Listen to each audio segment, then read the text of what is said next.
Mm,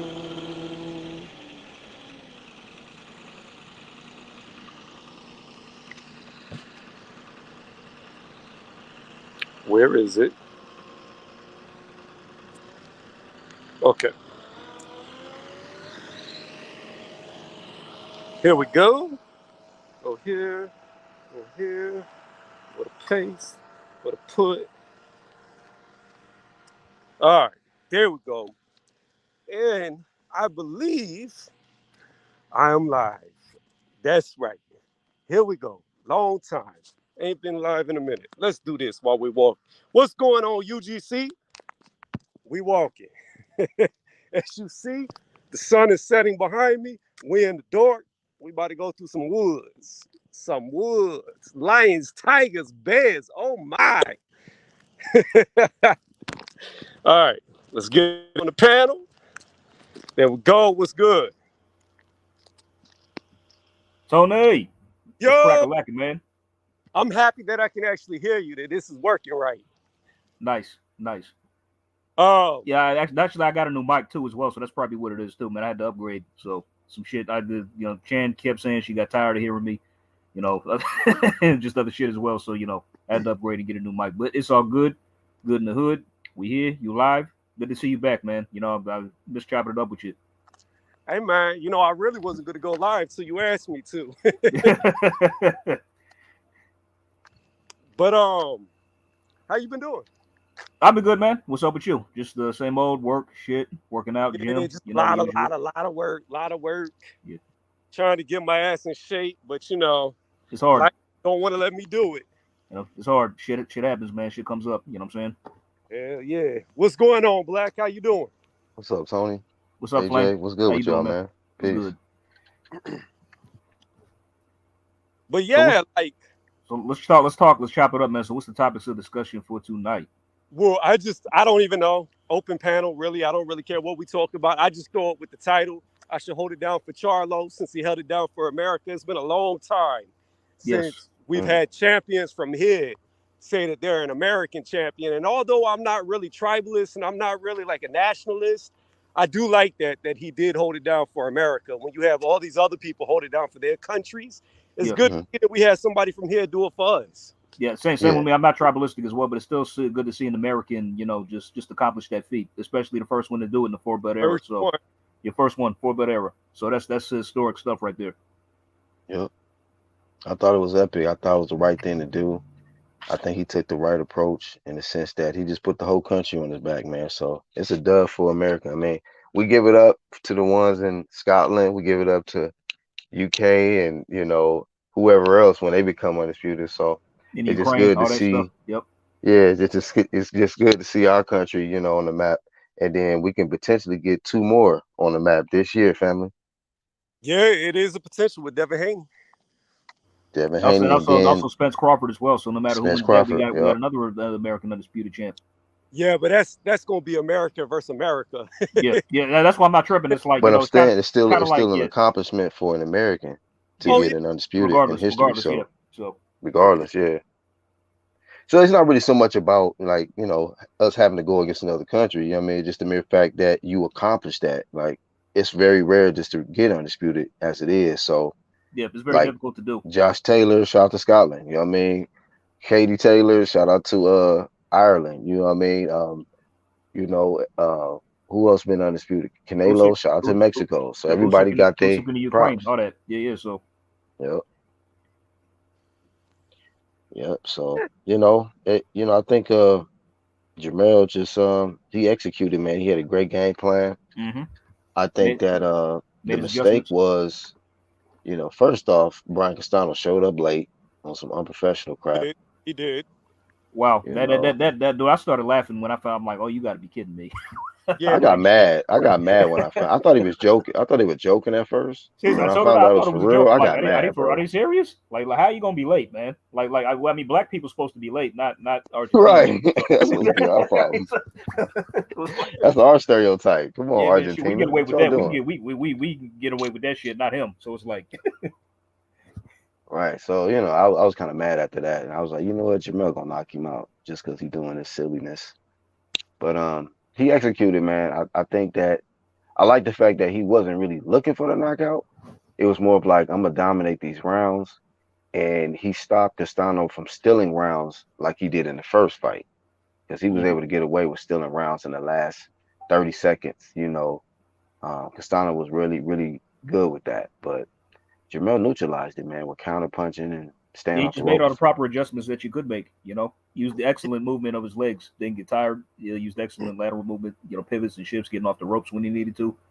And yeah, man, that's honestly probably one of his best career performances, if not his best.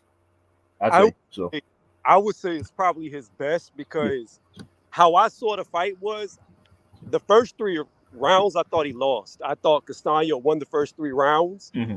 but that's not a bad thing.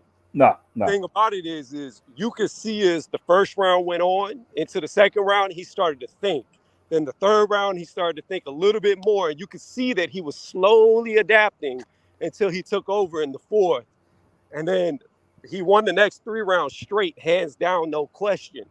So I like the fact that you could see a fighter, he starts off losing, but he's thinking his way through the fight, which once he got the advantage, Castano couldn't do it. He kept fighting the same way while Charlo just was adapting more and more and more and more to his style to get him out of there. And I agree with you, Black. He wasn't looking for the knockout, even though he did get it. And Yeah. that's just smart boxing. It kind of just came organically, really. You know what I mean? It, Yeah, organic. Yeah, yeah. Because like honestly, because like up until the 10th, y'all, I was thinking that this is gonna go to distance. It just came out of nowhere when he just like landed those shots and then Castano just dropped. I'm like, damn, it's probably the accumulation of punishment and just the fatigueness that he took, because like he was taking a lot of shots from Jermell, man. I don't know how the hell he was on his feet. I mean, that dude's Yeah, got a fucking chin he of had a like decent chin, adamantium. man. You know what I mean? You know what I'm saying? Decent chin. He was pretty durable. Yeah. I You mean, know. most of these Argentinians are the tough. They're really tough. Yeah, I gave it to him. He so tried, but you gotta make adjustments though.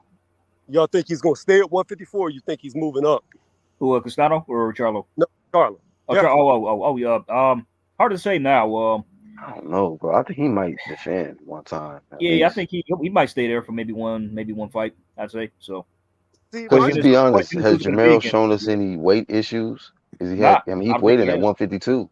Yeah, like that's like his lowest. This for like yeah, man. That's when he came in at 150. I'm like, damn, doesn't he just come in at 153 or 154 at yeah, least? he So was more normally, but he took yeah, this one serious. Like he lost a lot of weight. Came Yeah, in really prepared, prepped, and I mean it showed. He never got tired, not once. yeah, yeah. So that I was think great. until I I think thought it he all started depends to get on. gas a little bit, and then he Nah, kind of took a round off to regroup. I don't know. I thought, like, I'm be honest with you, it was literally the round that I felt he took off was the round when he didn't jump on Castano after he hurt him. Y'all remember that? Yeah, that was the what round was that? The seventh, eighth round. He landed like a big flush shot. I think it was a right hand, and that stopped No, it was Castano in his earlier than tracks. that. It was. I thought it was like round four or fifth. But he landed like a shot on Castano that kind of like stopped him in his tracks, and then afterwards he didn't go after him. He buckled. He Yeah, yeah, buckled, he and buckled Jermell Castano. didn't Yeah, even jump on yeah, him. he didn't. Yeah, and I thought he messed up, and he let him off the hook when he did that because when he when he eventually finished him and like stopped Castano. It's like damn, he should have done that when he landed that shot earlier. You know what I'm saying? But that's what had me thinking like he was thinking about his gas tank because Probably. Yeah, probably. remember in the first fight when he hurt him kind of early, Yeah, he was kind of second round. swinging. Second round. He Yeah, was he was. kind of Yeah. just swinging hard on him and was missing a lot of shots. And that Mm-hmm. gave Castano more advantage coming back because he kind of gassed a little bit, Yeah, like the first even fight though was he be really in like shape and strong. like the first fight was kind of scrappy between them two. I mean, it was a good fight, but it was kind of scrappy. But this one was more. We saw like a more controlled, like Jamel. Like he was really actually thinking about what he was doing, like Tony was saying. So it was a more yeah, Yeah. controlled, like cautious performance, like movement. good performance. Yeah, used excellent movement and just yeah, man. I mean, but honestly, but Tony, to answer your question, I think it all depends on what Jamal does. If he moves up, then Jamel will too. But if he stays on 160, he's going to stay at 154. So Yeah. We was talking about it on Lady Chan, but she said yeah, that Jamal said he's moving up to 168. So I mean, if yeah, that but be yeah. Jamal's moving up now. With Jamal, I don't really trust him on his word until he does Yeah, something. yeah, yeah, yeah. I He's a fuck capper. that. He be capping all the time, man. You know what I mean? We So talking when about he Jamal, bro. yeah, like when he moves I, up, it's like yeah. He also said he wants Benavidez will knock him out. He called him out first, and now he's like he's in witness protection and shit. You know what I'm saying? Right. Then you tell him to get the COVID test. Like, come on, man. Look, just send a contract over or something. I mean, see, like to me, like when you do stuff like that and you don't follow through, it makes you look very, very bad. It really does. Man, I'm gonna tell y'all this right now. Break it I down. hope a motherfucking bear don't run out. I'm in the middle of the damn woods walking at night, Why would you do that, and I'm bro? really hoping a. Well, you ain't on the sidewalk? What's that? Why would you walk I'm in in the the woods at woods. nighttime? Like, I'm from Cali, so I know off top when the sun is setting, you get out of the mountains, bro. Like Them little that's a no go. Same. Tell them. I'm in Cali too. Same thing. So I'm going to be like, what you ain't on the sidewalk? Hey, look. Here's what I figured. If I can knock out a bear, I can knock out a person. No, Tony, don't do That's a it. good analogy. Yeah. If I can knock out a bear, I'm ready for Tyson Fury. They're about the same height. Where you Don't at, make sure it Tony? ain't an adult bear. You in Atlanta, right? Yeah, I'm in GA. If the call drops off, we'll report you missing. Yeah, he was walking in the woods We last was on the on a live live stream with stream. him that the call just dropped and we haven't been able to get a hold of him since. So y'all send somebody to like. He did say on the live he was trying to sock out a bear. Yeah. So that's all we know. No It'll further be the questions. biggest shit I ever have. Shh. You will be a good ass dinner. Shit. Hey, I'm almost out though. I can see the exit. Okay, good. Glad. Okay, Tony getting his workout in, but the timing of it is, kind of tricky. But it's a bold Well, motherfucker. this had happened by mistake. Like I was going to the gym. I don't take like supplements, but I took pre-workout for the first time in a long time. And I went to the gym and it was closed. So I had to do something or else I'm gonna have Oh a fuck. wow. What Yeah. they close it for? I don't know. They just closed early today. Oh, I mean, I go to a That's private. stressful, I man. go to a private gym. yeah, that's just crazy for a regular weekday. What do you So mean by here, gym? oh no, it's like it's kind of like it's like privately owned. Like a lot of personal trainers are there that just train clients for the most part. So like I could just Right. automatically fit. I mean like yes, it's kind of like just privately owned by like just one guy. Like mostly like it's just catered to personal trainers who just train clients for the most part. Yeah. So you got like a key? Oh, no, I ain't got no key. No, I mean I can go whenever I want though. I mean like this just depends on when my trainer is busy. But for the most part, like not a lot of people in there when I work out. You know what I mean? And it's not like crowded. It's not like overcrowded like most gyms are. So Okay. That's what's up. I don't even know if y'all can see me anymore. It's gotten so dark out here. Yeah, it's just every now and then we see your T-shirt. yeah, you Good thing you neon. got the white T-shirt, but at least have your little reflectors or something like the most people do at Well, I mean, nighttime. my shit neon green, so it's bright. Oh, okay. Yeah, you know what I mean? At least they'll see you. You try to cross the street or something. But if a bear see you, it's over with. You're a target. I don't They know, coming man. right at you. Even in my littlest, I'm still a big dude. I'm still 5'11", damn near 6 foot, 200 pounds. So that's not a little dude. Nah. Nah. Actually, shit, I heard bears are fast though, man. I think it was celebrity was talking about it. Yeah, I'm they trying to run think which celebrity was talking 30, about it. But he said they you heard, fast. 35 miles per hour. Damn. Yeah, you out of there, Tony. And here's the But problem. They can run up a tree at full speed. Oh. that's scary, bro. That with that much weight, Yeah. these the Yeah. whole fucking tree shake. But normally they don't fuck with people unless they have cubs. Oh yeah. Mm-hmm. Yeah, for sure. Yeah, Like, You I got don't by know the way, when you the got last some time I honey heard. on you? You got some honey on you by chance? shit, if I did, I'd Right. throw it the other way. That's what I'm saying. Like just in case one shows up. Throw it a damn fish. But I guess What Go y'all ahead. think about? I don't know, I'm saying the question. I just want to bring up something like what should Boots get another fight in before he because now he's solidified you're himself. gonna have to probably. It's mandatory. I mean, I'd like him to get another fight in before that. So I I was was, saying, oh, go ahead, Tony. I was gonna say yes and no. It depends. If Yeah. Earl Spence does not fight Terrence Crawford, then go ahead and go for Spence. Go ahead and do it. yeah, Because yeah. Spence isn't gonna be at welterweight much longer.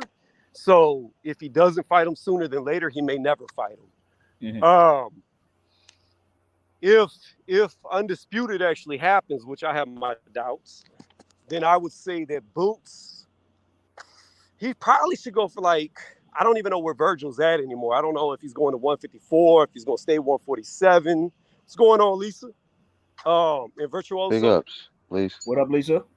But I would say for him, he's more than ready for a title shot. So if he gets the opportunity to do it, who's he a mandatory for? Terrence or Earl? Earl IBF. Earl. Earl IBF. Who's Terrence mandatory?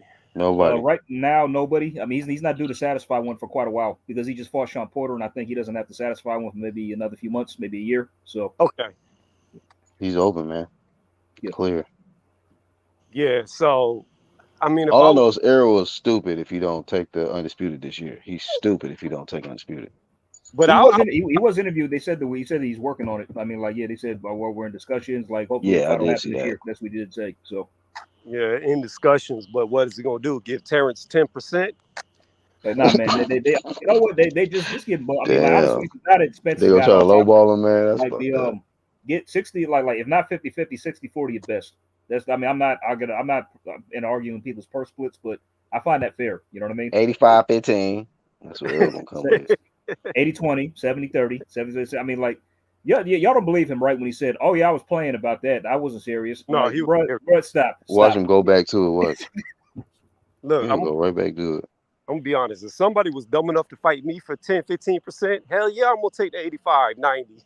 Yeah, But if he tries to do that, that's duck, right?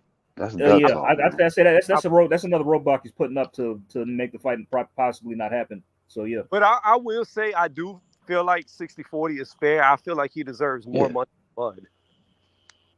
Yeah, He I mean needs to because he is like the pay-per-view. He is big on pay-per-view, bigger buys, more belts. So yeah, I mean, like, if we're talking that, yeah.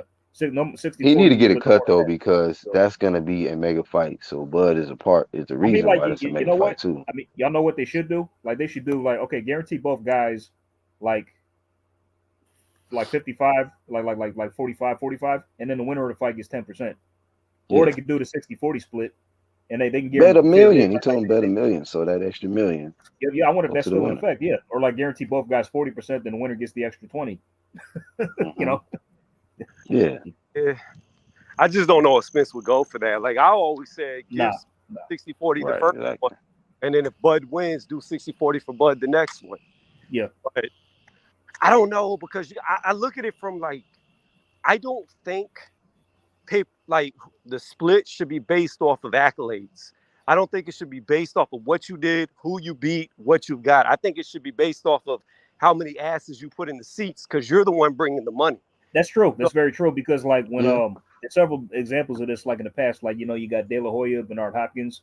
Yeah. De La Hoya was paid 3 times more than what Bernard Hopkins was paid. Bernard had all the hardware. Biop had all the hardware. Same thing with Canelo, Callum Smith. When all Canelo's fights, he's the challenger. He gets paid 2 or 3 times more than the champions that he's fighting. You know what I mean? Because he's the draw. And like, I don't know if like, and honestly, I think like, well, if you want to combine like, you know, gate receipts, whatever revenue, possibly Spence is the bigger draw. Yeah, so, you know, based on like, you know, who's because Terrence, he don't sell on pay-per-view. I'm sorry, he don't. And he'll sell out in his hometown. But anywhere, I think Spence is probably the bigger draw in the welterweight division though. Hey, hold on, let me ask you a quick question. Yeah. I don't know if y'all know, but did Ugas Spence do better than Porter Crawford numbers? The Probably. official number was 240, but I'm hearing they actually did damn it, what was it, one? It was in the mid 150s or something like that. That's what I'm hearing. Who did 150? Okay, like, so the official number they released was 240, but then like I think Rick Glazier or somebody else, I heard somewhere like, you know, that the actual buys were like 150,000, maybe 160. And For that's which still fight? more, and that's the for the Ugas fight. But even at that though, Oh shit. but even at that, it's still another factor to it, and that's gate sales. Like, receipts, yeah. While it may not have done amazing pay-per-view, they still was in the Dallas arena and filled that bitch up. It did, yeah. A lot of people showed up for that. So, but when it pertains to the pay-per-view, maybe they can be fair on the I split. don't think it's sold out. Did it, Tony, or no? I don't know, but I know they sold a hell of a lot of tickets. Yeah, I mean, plus and you just see to answer your question. It was Yeah, like if you want to 40,000. compare those buys, it did more than the Bud Porter fight, because I think the Bud Porter fight did like what 1/3, 39,000, something like that. So Shit, man. I bought it for what it's worth. So bought the Struggle Spence fight views, too. man. Bought both fights. Call that struggle views. Yeah. It is what it is. Well, It is unfortunately, what it is. boxing dying on the pay-per-view level. Like, it's just not as big of a draw as it used to be in America, at It least. ain't. It ain't. Jake trying to help shit out, man. But maybe if I, Jake and Tommy Fury would have fought, maybe boxing would have came back alive. What y'all well, think? no, like this, Jake has definitely helped out boxing a lot because the Katie Taylor Serrano did like 1.5 million. Mm-hmm. Yep. Yeah, big ups to them, man, for real. Yeah, Yeah. voted that shit. And So I mean, Tony, I caught your vid after the fight. You're probably gonna hate me for saying this, but I scored the fight a draw on a rewatch. I haven't rewatched it. I had Serrano beating the shit out of her. But I mean, but she did. I mean, but that was only for like maybe 2 rounds. Like the fifth round, she really got her. Like she damn near came close to stopping her. But afterwards, she kind of took her foot off the gas, and Katie kind of eased her way back into the fight. Now I scored it a draw, like right we watching it. But you could argue that like it was either a draw or Katie did just enough to edge your baby by 1 or 2 rounds. I don't know about He that. said your baby. Maybe just but I scored it a draw when I saw it. So It's on me, baby. We need them in here. Yeah, I mean Amanda definitely applied the most damage. yeah, I was like, absolutely. Yeah, shit. she I did. thought She did. Katie was about to get body bag That's the at one worst. That's the point. worst I've ever seen her look, man. Like she was in serious trouble. Hell yeah. But I knew that I'm telling you the fight that was real key was the Delphine Pursoon fight. I was like, you know what? Yeah, She yeah. been in there before in the Hmm. trenches Yes, and she yes. know how I to mean, deal with that. yeah, but this time maybe like all that wear and tear finally caught up to her in this fight. Who knows? She was bad. She almost got stopped. Like that's what I'm Yeah. saying. Like That if was the she had worst she had, was ever if, hurt. if For this had been sure. a 3-minute 12-round fight, this wouldn't have went the distance. That's why Amanda won the 3 minutes. Yeah. She was asking for that shit. She's like, what about that 3 minutes though? Because she was trying to really Katie was knock scared. her out. She was scared of that. She's talking about, well, if we got paid more, we would do more. Wait a minute, this is the biggest payday of your career, and you talking about you need to get paid more for 3 minutes? Get the fuck out of here. Well, Michaela Mayer said the same thing. She was saying the same shit herself. You know what I mean? And I'm like, my argument was like, okay, well, why don't y'all put this in the contract when like terms were being discussed? You said Michaela wants the 3 minutes, the She was three saying the minute same rounds, thing right? too. Yeah, she was saying the same thing too. No, she was saying like if they're gonna do that, they need to pay us more. That's what she was saying as well. Look, Oh, look. okay. All I know is I only go for the prettier girls, and I want Bumgarner to win. But you know what? Tony, I got I know, and like, I got Alicia knocking her ass out. nah, I don't. I I I don't. don't. do. I don't I do. know. I'm gonna be by myself on that island thinking, because I think It's a Michaela Mayer beast. gonna get her. And she big. She big and long. Like, it's gonna be hard. It's gonna be real hard. I That's a can't wait for that fight. fight. I can't No, wait for I that mean, fight. I think okay. Like Michaela could box. I'll give her that. She's good. Whenever, She's very good. your She other can box. babe, She's good. Tony, whenever your other babe get some courage, sign the dotted line for Michaela Mayer, then we'll revisit that, man. Because Flame. I don't Like see that energy flame. right now. She could Right, box. right. Like she I could box. She want can to move. say Good Michaela. stick and mover. But Michaela's like, probably gonna beat her, but I don't want her to. I Right. I'm want saying, like, I know y'all want Alicia. Nobody want to see Alicia Baumgartner get blazed. Nobody want to see that. Alicia punches fucking hard, bro. She I'm hits hard. for yeah. somebody who's walking in with their guards down. Yeah, for sure. But nah, man, Michaela Mayer is different than what was that chick that she blazed? I forgot her name, but whatever. Hamadouche, the person she fought No, last. no, he's talking about The one she took the belt from. It wasn't. Oh, Bronika, evil Bronika. No, not her. No, Oh, it was like Harper or somebody. Oh, you talk about Alicia? Yeah, Terry Harper. Yeah, she Yeah, Terry Harper. Yeah, froze her like a statue. Yeah, yeah. yeah. She yeah, Medusa. that fight. Y'all, everybody going off that. You know what I mean? Like, I don't think she gonna do Michaela like that. Like, that Probably lady not. made a horrible mistake walking in like that on Alicia. Probably not. Yeah, probably not. I mean, probably she won't do her like that. But like but I'm just over her overall skill. Like, just I've seen the other fights that she's been in, and she can't box, man. Like, easily she can't box and bang. So she can really box and get on her toes when she needs to. Yeah, I'm looking at the styles clashing, and Michaela gonna put that pressure on her. And That's she's what I'm looking at. really good. Michaela's really good at boxing. Right? Like I don't know what other people saying. I know they want Alicia to win, but I'm looking at something else. I just like, damn how she look. Yeah, she might be from we could be from the same state, but I'm like, nah, I think Michaela style is gonna be tricky for her. But if she win, I give it up. I give it up to her. I'm Yeah, Team Alicia. Sorry. I, I mean, but if Team Michaela does Alicia. pull, if Michaela does the fight, Michaela, I'm gonna give her a props. I'm gonna keep it real. I'm gonna keep it 100. You know what I mean? So I'm Yeah, gonna I'm give her gonna just keep it because. boxing first, but if Yeah, she win, I'm like, yeah, go ahead and keep wearing them outfits. Do your thing. You the champ. Shit, you the it's just that champ. like my, But my concern is like how would she I mean, because like as I saw the let me see, I've seen the Han fight. She fucked up Jennifer Han real bad. Surprised she didn't stop her, but it is what it is. Then I didn't even saw see her. the last fight. Yeah, she fought Jennifer Han. Then one on UD, Oh, and Michaela. Yeah, Michaela, yeah, yeah. she beat the hell out of Han though. Oh yeah, yeah, she did. Yeah, yeah. Then She was I blazing saw the that lady. Hamadouche fight. That was a war. But I mean, it's gonna sound crazy. I know like Hamadouche is like a brawler, but I think Alicia could hit harder than her. I think she does. yeah, but Oosh. I just it's going to be hard for her to land shots on Michaela. Like Michaela is very, very good. Like I said, I want Mm. Alicia to win because she looked better, but I don't know if it's going to happen. I'm Yeah, glad your boxing mind has came to the surface because yeah, yes, it's cool to be team whoever, but realistically looking at that matchup, you know that's some smoke for her right there. That's some real work. And Yeah, it ain't gonna just be no easy KO because she was talking that KO shit, and I heard she didn't even get it in her last fight. So I'm like, she yeah, did. okay, She no, she did. didn't. Nothing wrong with that though. So I mean, I'm like like, But okay, the chick she was in with was pretty tough. Like she's a durable okay. chick. So she won that fight. but she outclassed her by like 10 like didn't like just she Tony she schooled that chick didn't Yeah, she? it was a wash. It was a wash. Does Complete it get wash. made this year, Tony? You think it get made this year, or she gonna marinate? The girl gonna marinate? I'm going to say if the fight happens, it's going to be the beginning or mid of next year. Still need time to build up or something. It ain't even about build up. It's she got to get the confidence to get in there with her. I don't think she has it yet. Matter of fact, I guess the next question would be, will Katie Taylor fight her? Because Michaela said if they keep all this marinating, ducking and shit, she want the winner of Serrano and Taylor. Nope, she doesn't get the winner or the loser. That's not how that Well, works. thing is, they got a rematch, so I believe they're going to fight again. So that already puts it out till next year if they're going to fight. But yeah, I don't know if Katie could beat her. I really don't. To Who, me, Michaela? yeah, I don't think. Mm. Nope, I don't think so. Not after what I saw last time. No, I'm not really. I Yeah, hope I don't. she I'm get not her really. Yeah. shot, man. You know, I hope she get her shot. I'll have some promo ready for that one. the problem that I have with Katie Taylor is, in my opinion, I've said it multiple times, and I'll keep saying it.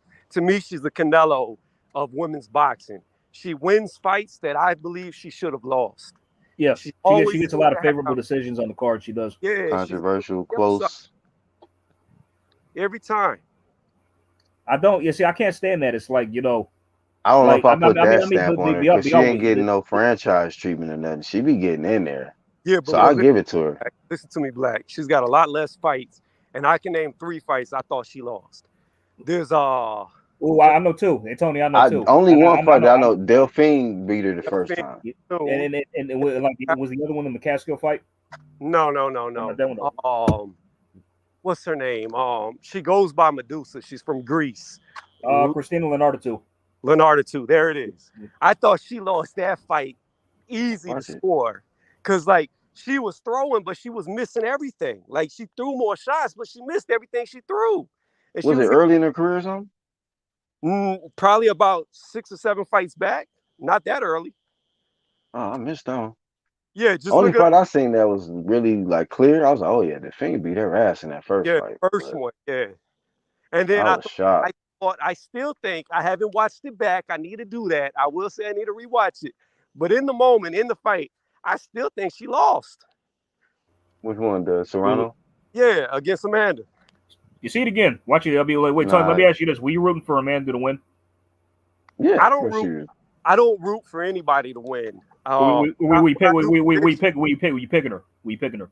Yeah, Yeah, I you pick, was, man. but that's irrelevant Um, because We thinking of no. old stuff.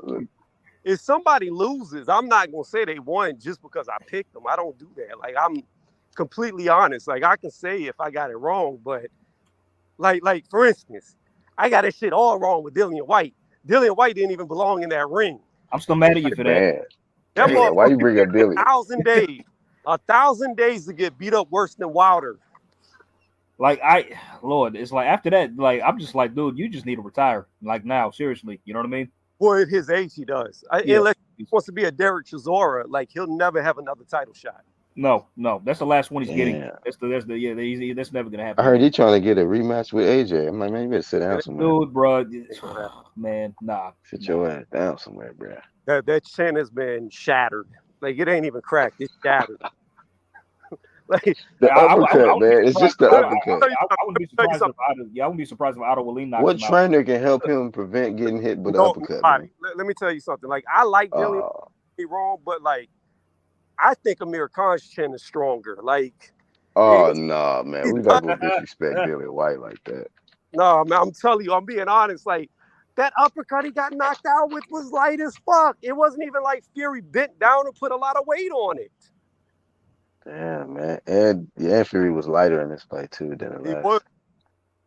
He's saying, hey, man, it's just the uppercut, man. I don't know what it is. That uppercut is his kryptonite. That's what it is. That shit sent him to the shadow realm immediately. But like seriously, like I could go in there right now and spar Dillian White. I land an uppercut, he just goes down like a sack of spuds. Right. I'll put my money on you. If your game plan is to land an uppercut, I'm like, yeah, he gonna win. just throw that one punch all fight. Don't throw a jab, don't throw a hook. Just go in there and just throw uppercuts nonstop. Eventually, you're gonna land. Game plan: defense and uppercuts. That's it. Like, and it sucks because I really wanted Dillian to win so bad.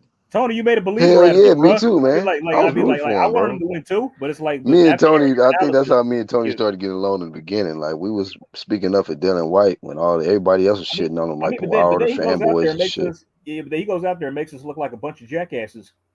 I mean, seriously, it's like thanks a lot, bud. Right?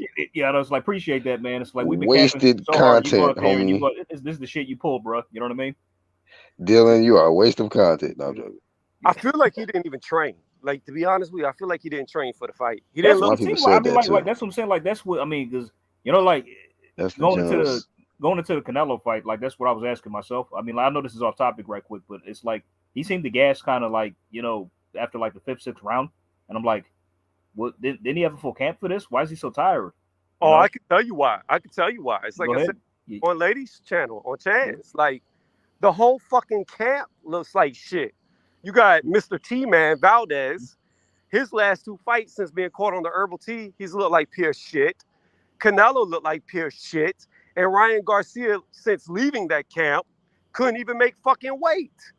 So I believe, and Mr. Black right here can tell you, now that the microscope is on top of them, they can't cheat anymore. They can't cheat. They're looking different. They're looking different. Hey, the timing of these losses, bruh. They're looking different. Man. Because here's the thing about it. Here's the pure facts. PEDs cannot make somebody who can't fight turn into a fighter. But if you can fight, they can take you to a whole nother motherfucking level. You evolve. And it's funny. Tony's funny. Said like a perfect example of this was the Ryan Martin Josh Taylor fight. Ryan Martin was on Peds and Josh Taylor beat the shit out of him. Right. Wow. But the thing is, if you put an elite fighter on that shit, they become a GOAT. Like it's going to take one of the GOATs. Damn, Hall of Fame status. I'm telling you, like that's just the pure fact of the matter. Any sport that you look at, it doesn't matter what you do. If you put an elite athlete on steroids or any type of PED, they're going to just be that much further ahead of everybody else because already naturally they're good.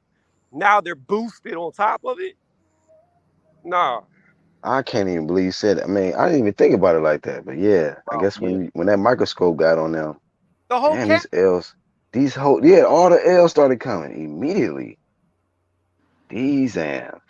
Oscar, what's the dude? Chocolatito beat. Bibble beat Canelo. Mark. What that was? Ryan got the hell out of Dodge. He said, "Oh, fuck this. Yeah, fuck this shit. I'm out." Yeah. I mean, for what it's worth, Peds and no Peds, if he fights Bivol again, Canelo loses. That's what I think. Right. Even if he get back on the meat. so it don't matter. Yeah. He'll stand more of a chance. He won't get tired. You put him back on them stakes. He still loses though. See, he won't get tired. He He still won't loses. get tired. You're right. At least he won't get tired this time. Shit. He still loses. I think he'll still lose.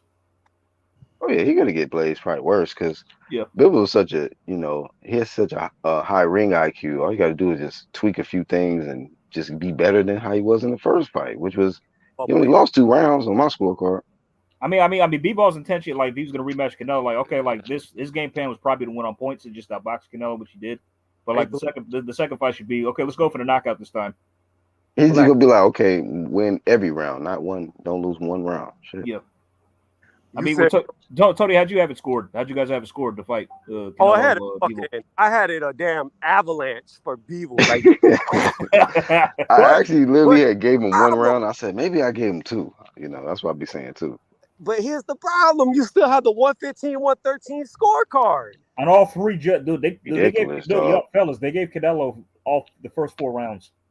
Yes, the first 4. Like, bro, like I literally put on Twitter. I put up a Twitter post, right? Like somebody was talking about the fight. I said, Canelo. I was jokingly saying this, but I was also being serious. Like, Canelo's going to be like 3 to 4 rounds up by the time the fight starts, and that's how the fucking judges had it. There it is, Martinez, virtuoso. Yeah, yep. That's it. Yeah, that's the guy. Yeah. Oh yeah. Chalk watched him, man. That was a schooling, bro. I mean, it's bullshit. Like, how the fuck the whole camp lose after they get caught several times on PEDs? like we ain't talking about 1 loss, 2 losses. We talking about the whole fucking camp loses. Now, Ruiz technically hasn't lost yet, but so we'll see. I mean, unless he's still with the camp. I already went back, so he damn near lost his last fight. He kept getting knocked on his ass. Lord, yeah. That wasn't a good showing. I didn't expect that to happen with Chris Arreola. I really didn't. You know what I mean? I guess Black fell off, but I guarantee you, Frank Sanchez is gonna lose his next fight. Watch. Dude, I swear to God, if he does, that's gonna be hilarious. Like, I'm telling you, I'm not really a Frank Sanchez fan anyway. I'm not either. But it's gonna be crazy how Reynoso goes from the #1 trainer of the year to the worst trainer. Yeah, they taking L's, bro. They taking L's all around, man. It's not good for that camp. And it was so funny, like, Canelo was back there trying to tell Valdez what he did wrong against Shakur. So he ends up getting beat the same way Shakur beat Valdez. The same way. Tell me the shit didn't look identical. It was like Bivol watched Shakur fight Valdez. It was like, yo, this is what I'm going to do to Canelo right here. I mean, it's like whatever. I mean, like, Canelo should, because, like, you got people saying how, like, on Twitter, people putting up Canelo's head movement from the fight on Twitter. Oh, he missed 23. Like, we still lost the fucking fight and got schooled. So, like, what's your point? You know what I mean? You say he dodged 23.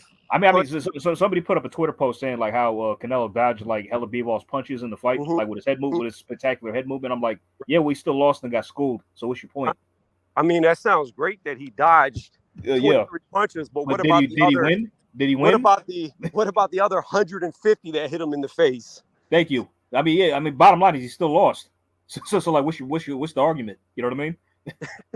Like, yo, he looked good dodging these punches. Well, what about the other 150?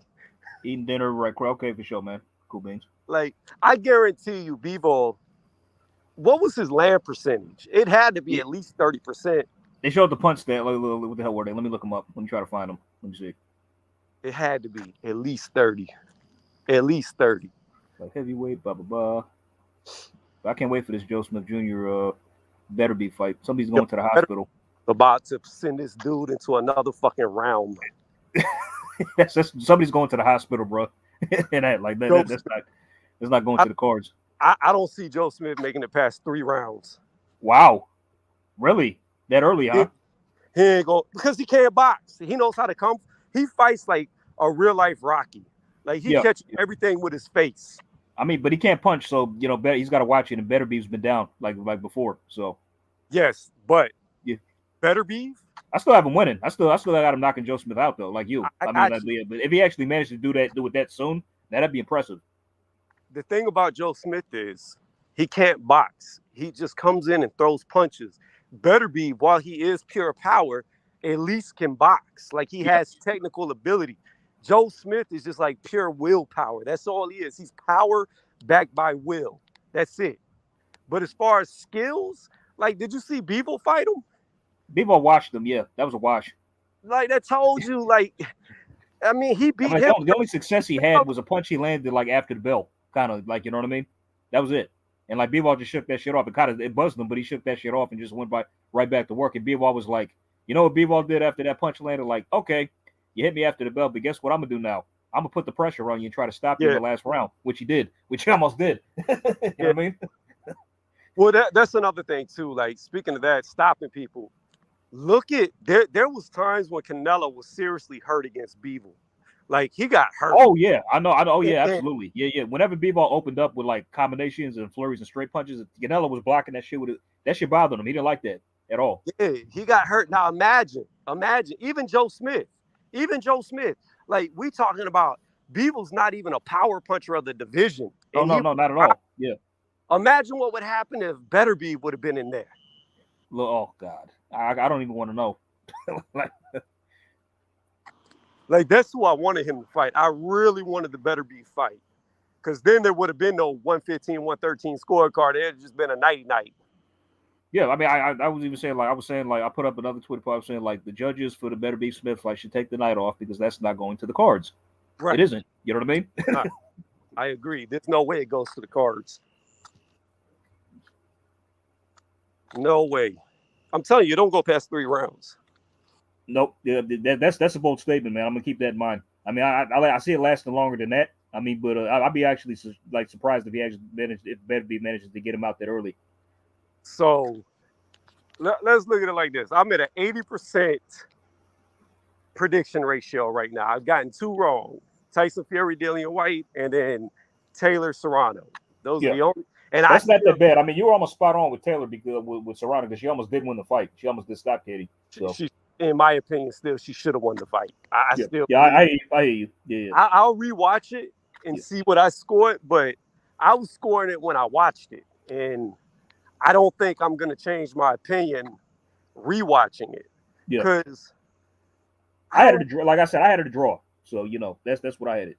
I might change my mind if I see it again because like. You know, it's funny because like I scored, I counted a couple swing rounds in there, and when I wanted to swing Amanda's win, had I did, she would have won by a round. Well, I mean, the thing that I look at is Katie in the mid rounds, because she definitely lost the last round. I had Taylor winning that. Excuse me, I had Serrano winning that last round. In the 10th round, yeah, Katie came on in the mid rounds. Had she have won that 10th round, I could have seen it a draw. I could have, but she lost that last round. But I knew this going in. I mean, like I knew who was going to get the nod. I mean, I had a feeling. I mean, just because I was watching it with my boy, and we was like he picked Serrano as well.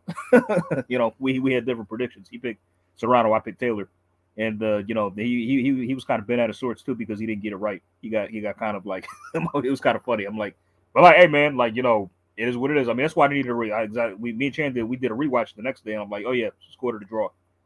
She scored a draw too? No, okay, so I scored her a draw, and I can't remember what Chan and Lisa's scores were. I think Chan might have had her to draw. I'm not too sure, or she might have had Katie winning. It was one or the other, but I don't think anybody scored it for Amanda, if I'm not mistaken. But I got to go back and check out the video just to see because I'm curious myself on what everybody's scores were. You got to understand this, AJ. Yeah. This is what you really have to understand. And I don't ever score fights like this, but there's a lot of judges that do.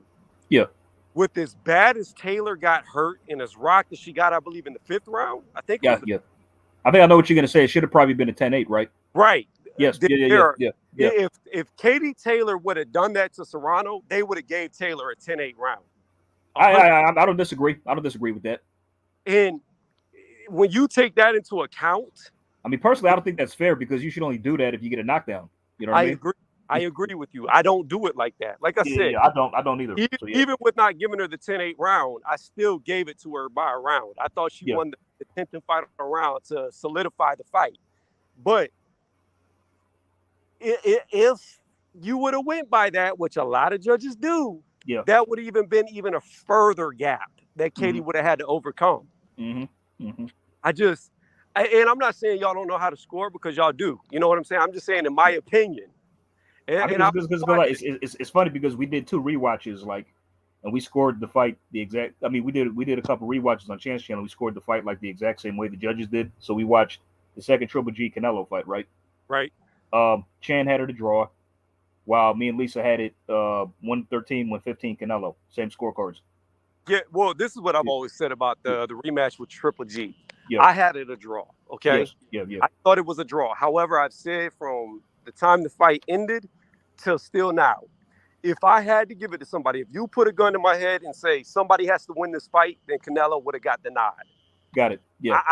I am not mad with Canelo getting the nod in that fight, although I thought it was a draw.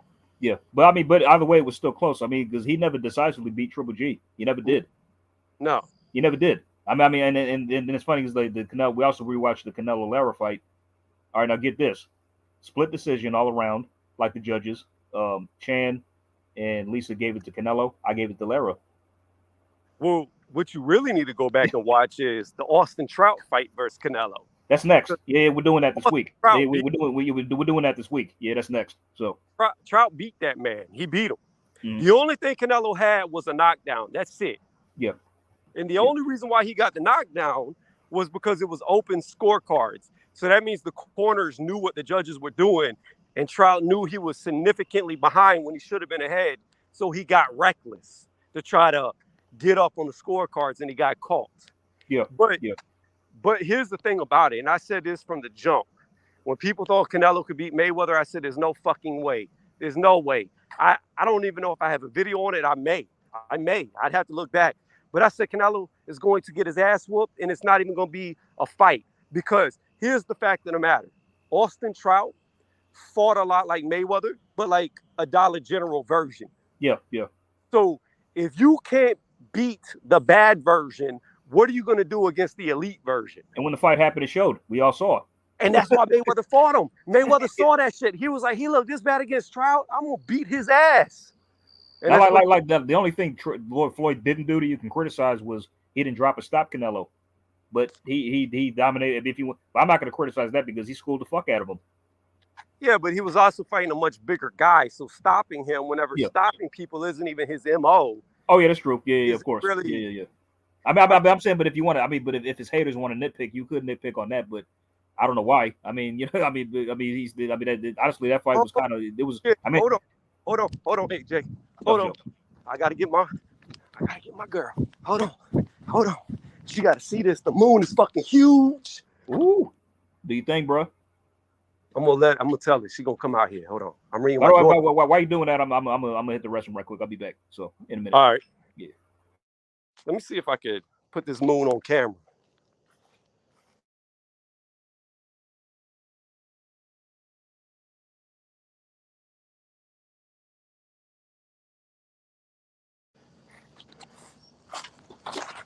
Two things. One, get my camera from right there and come outside with some shoes on now. Let's see if I can show it. Holy shit. Oh, you can't see it. Oh, you can't see it. It's there, but you can't really see it with your eye. Oh my goodness. What's going on, Mark Anthony? Or like the Brits say, Anthony. What's going on, Hawker? How you doing? You got my camera? Y'all can't see it. You should get the tripod so I could really take a picture. I think it's somewhere in there.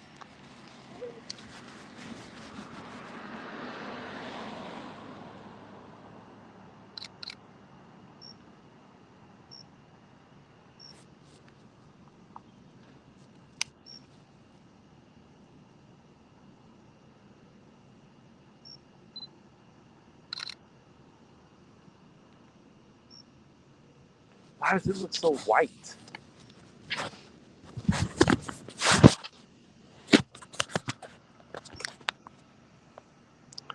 It looked like the blood moon's out. Yeah, I'm taking it with my Sony camera. Autumn black. Ugh. Could you see it in my camera? Hold on, let me turn it on again. Yeah, sure. Can you see it, or it's too small? I can. It's too small. Okay. It's too dark. Yeah. I'm about to take my tripod out here and get a real good picture. That thing's huge. Oh my goodness. If you Hawker, hear I see you type. if you hear any wolves howling, go inside. I'm gonna howl with them. What you mean? Like I'm gonna be right there. Dog know a dog. I'll fuck with wolves, bro. That ain't my shit. I got So, that version. Dude. I ain't the best horror movie type dude. but funny story. While I was in college, there was like this petting zoo, and I used to go over there, right? Uh, And in the petting zoo, they had like tigers, lions, Bears, oh my. and they had wolves. You used to have a whole bunch of people who used to make noise at the wolves, and they just look at them like they were stupid, right? Yeah. I would howl, and then all the wolves would start howling with me. What? Yeah, it used to be so funny. Like legit, They're like Tony. This dude a real one. Let's back him up. Like he the that's real one. it right there. Like I said, a dog know a dog. You gotta. Dude, how's your movie game, man? You see Doctor Strange yet? I have not. I did. I did hear that Wanda was the strongest character in the movie. You could make that credible argument. Yes, I'd say that. Yeah, she didn't evolve, bro. It's like I could try to give away too much, but like it's just shocking who the main antagonist is. I didn't see it going that way. Shit, it's not locking in. Yeah. No. Trying to Yeah, I mean, yeah, but there's definitely a lot of fan service moments in there too. That's gonna make you probably jump out of your seat. Is there? It is. Yeah. Hold on 1 second, AJ. What's your thing? All right, now it's locked. Cool. I'm trying to take a picture of this moon real fast. Ooh. I gotta like fuck with. You know what? Somebody needs to stop telling Dillian to stop howling like a wolf. I'm like, bro, it's like he was doing that backstab. I'm like, yeah, okay. I'm thinking he's gonna go out there and like shock the world doing that shit, but now it's like it's just embarrassing. Yeah, he was doing it at the wall too, which is even wild. Like, how you gonna howl at the wall? That's why I was saying, like, the dude looked like he was drugged. Shine the light over here, please. That's how he fought. That's for sure. All right, we good. Let me bring this up a little. Oh yeah. Oh, hi. Yeah. It's so hard to try to get the moon in the middle, so now I gotta mess with the settings. Technology, right? Never fails. Shine the light up here, please. Gotta put it on manual. All right, cool. Isn't that the fucking assistant? Look at this. That looks so cool. See how it's starting to get better? Yes. Hello, fellow person. How you doing? He hears you talking because the mic's up. Oh, hi.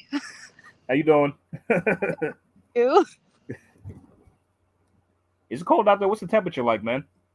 Oh my gosh, it's like 80 out here. Oh, for real? Give me 1 second. It is 76. 76. In the ATL. Yeah, let me see what's out here in Union City right quick. Let me check the weather. Let's see. I'm trying to figure out how to do all the. Oh, damn. It's 59 degrees for us. Gosh. But I'm inside, so, you know, I'm very snug. At least you're nice and warm. All right, now do a different. Mosquitoes are out. Oof. Hell yeah. God damn. Okay, so the lower, the brighter. Tony, you want to hear something funny right quick, man? Go ahead, tell me. I have severe arachnophobia. Okay, scared of spiders. Got you. Terrified. Literally, seriously, like literally terrified. Like, I would scream like a little girl if I saw one. All right. Which didn't help because funny stories like with my little sister, like every time she would see she has it too, right? And like every time she would see a spider in her room, she would always call me to deal with it, and I don't want to do it.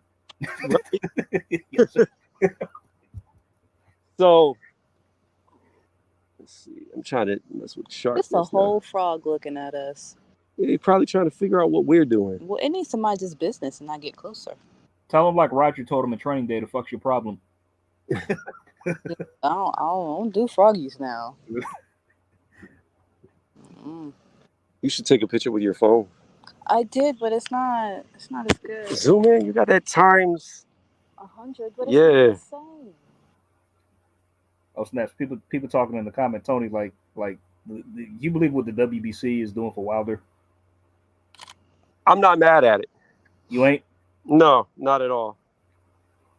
It's Because just that like what he's done, like all the time he's had the belt, like just all the bullshit. It's like how did they even rank him? Still have him ranked as number one after getting knocked out twice. well, here's the thing though. He's only lost to one person, okay? Mm-hmm. And you got to understand that one person he lost to just beat their number one guy, Dillian White, even worse than he beat him, who was a champion at the time. Mm-hmm.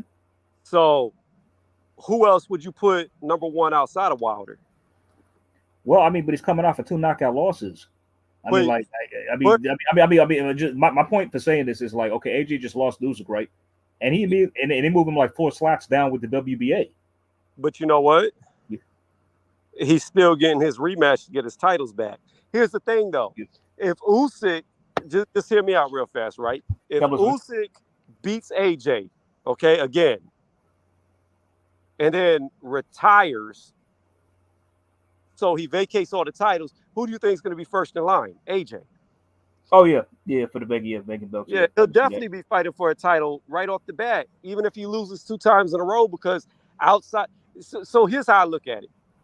If Deontay Wilder would have lost to Tyson Fury, then lost to somebody else like Joe Joyce, Dillian White, etc., then there could have been an argument to be made that he didn't deserve it. But even though he's got 2 losses, it's to the same guy. So really, it's only 1 loss in my opinion. So you're saying like if he lost like maybe to Tyson Fury, then maybe he fights Joe Joyce and gets knocked out again, then that would be a credible argument to move him even like a slot down, something like that. Lost on points. He wouldn't even per se have to get knocked out. Or just lost in general. Yeah. But in my opinion, like the dude has only lost to 1 person. And he was the not undisputed, I'm sorry. He was a 10 defense champion. When he fought. Sorry, I like saying that. What's that? No, you said 10 defenses. I'm like, yeah, against 2. but here's the thing though. That's irrelevant because at the end of the day, he still was a champion for the WBC. They were satisfied with him fighting against Hooves for 10 fights till he lost to Tyson Fury, right? Yeah. So with that being said, I feel like if the belt gets vacated, he's the most deserving of the title. Yeah. I mean, because it's funny. At least to have a shot at people. Yeah. Okay, yeah, I see what you mean. It's like, I mean, based on that, like, achievement alone, I guess you could say. I mean, see, it's people who try to, like, so you got some people coming on Chance panel saying like, oh, AJ, I don't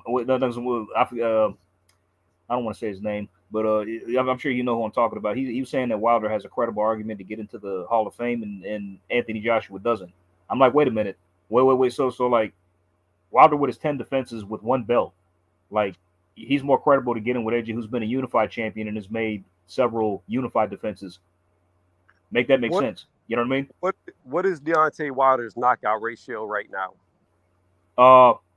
Probably is 97%. 90s or is it in the 80s? 90s. Well, are you sure it's still in the 90s? Because he's got 3 fights where he didn't get 4 fights now where he didn't get knockouts. Let me see. Okay, I'm going to Wikipedia. I'm thinking it's around like 89%. Well, they got it at 97.61, and then 97? in World Championship, yeah, that's what I'm saying. That's too high. They can't have it that high. I mean, but then they're saying it's like 69.23 in World Heavyweight title fights. But overall, they got it at like 97. I don't think that's right, personally. I think it's probably early 90s or maybe late 80s. What? 40 what? What's up? What's his record? Currently 45. Let me see. 45 fights, 42 wins, 2 losses, 1 draw, 41 wins by knockout. So 45 fights total, right? Yes. With 4 fights not having knockouts. Yes.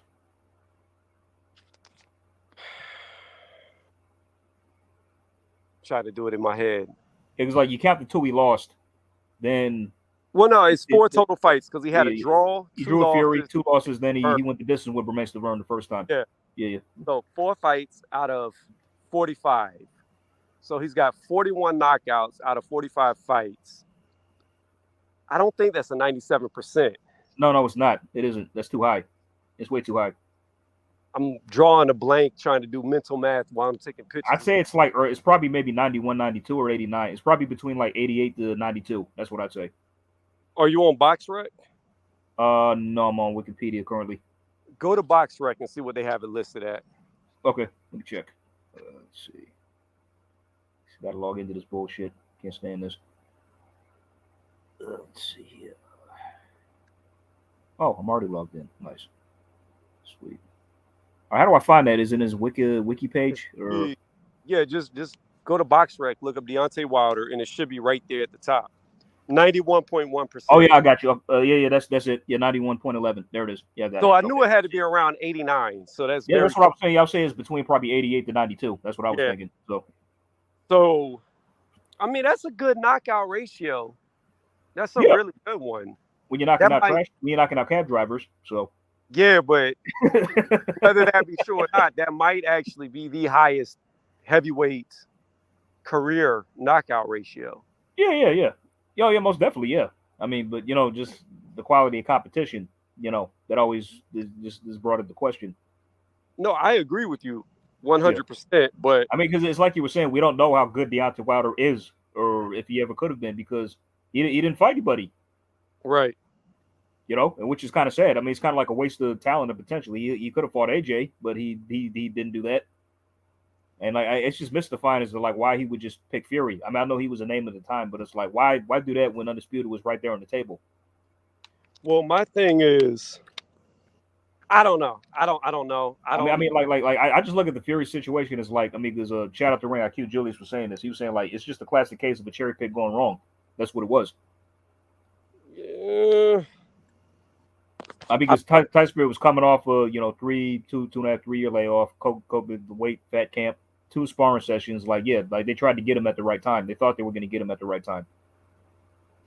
Yeah, I hear that. I've heard that argument before, but my only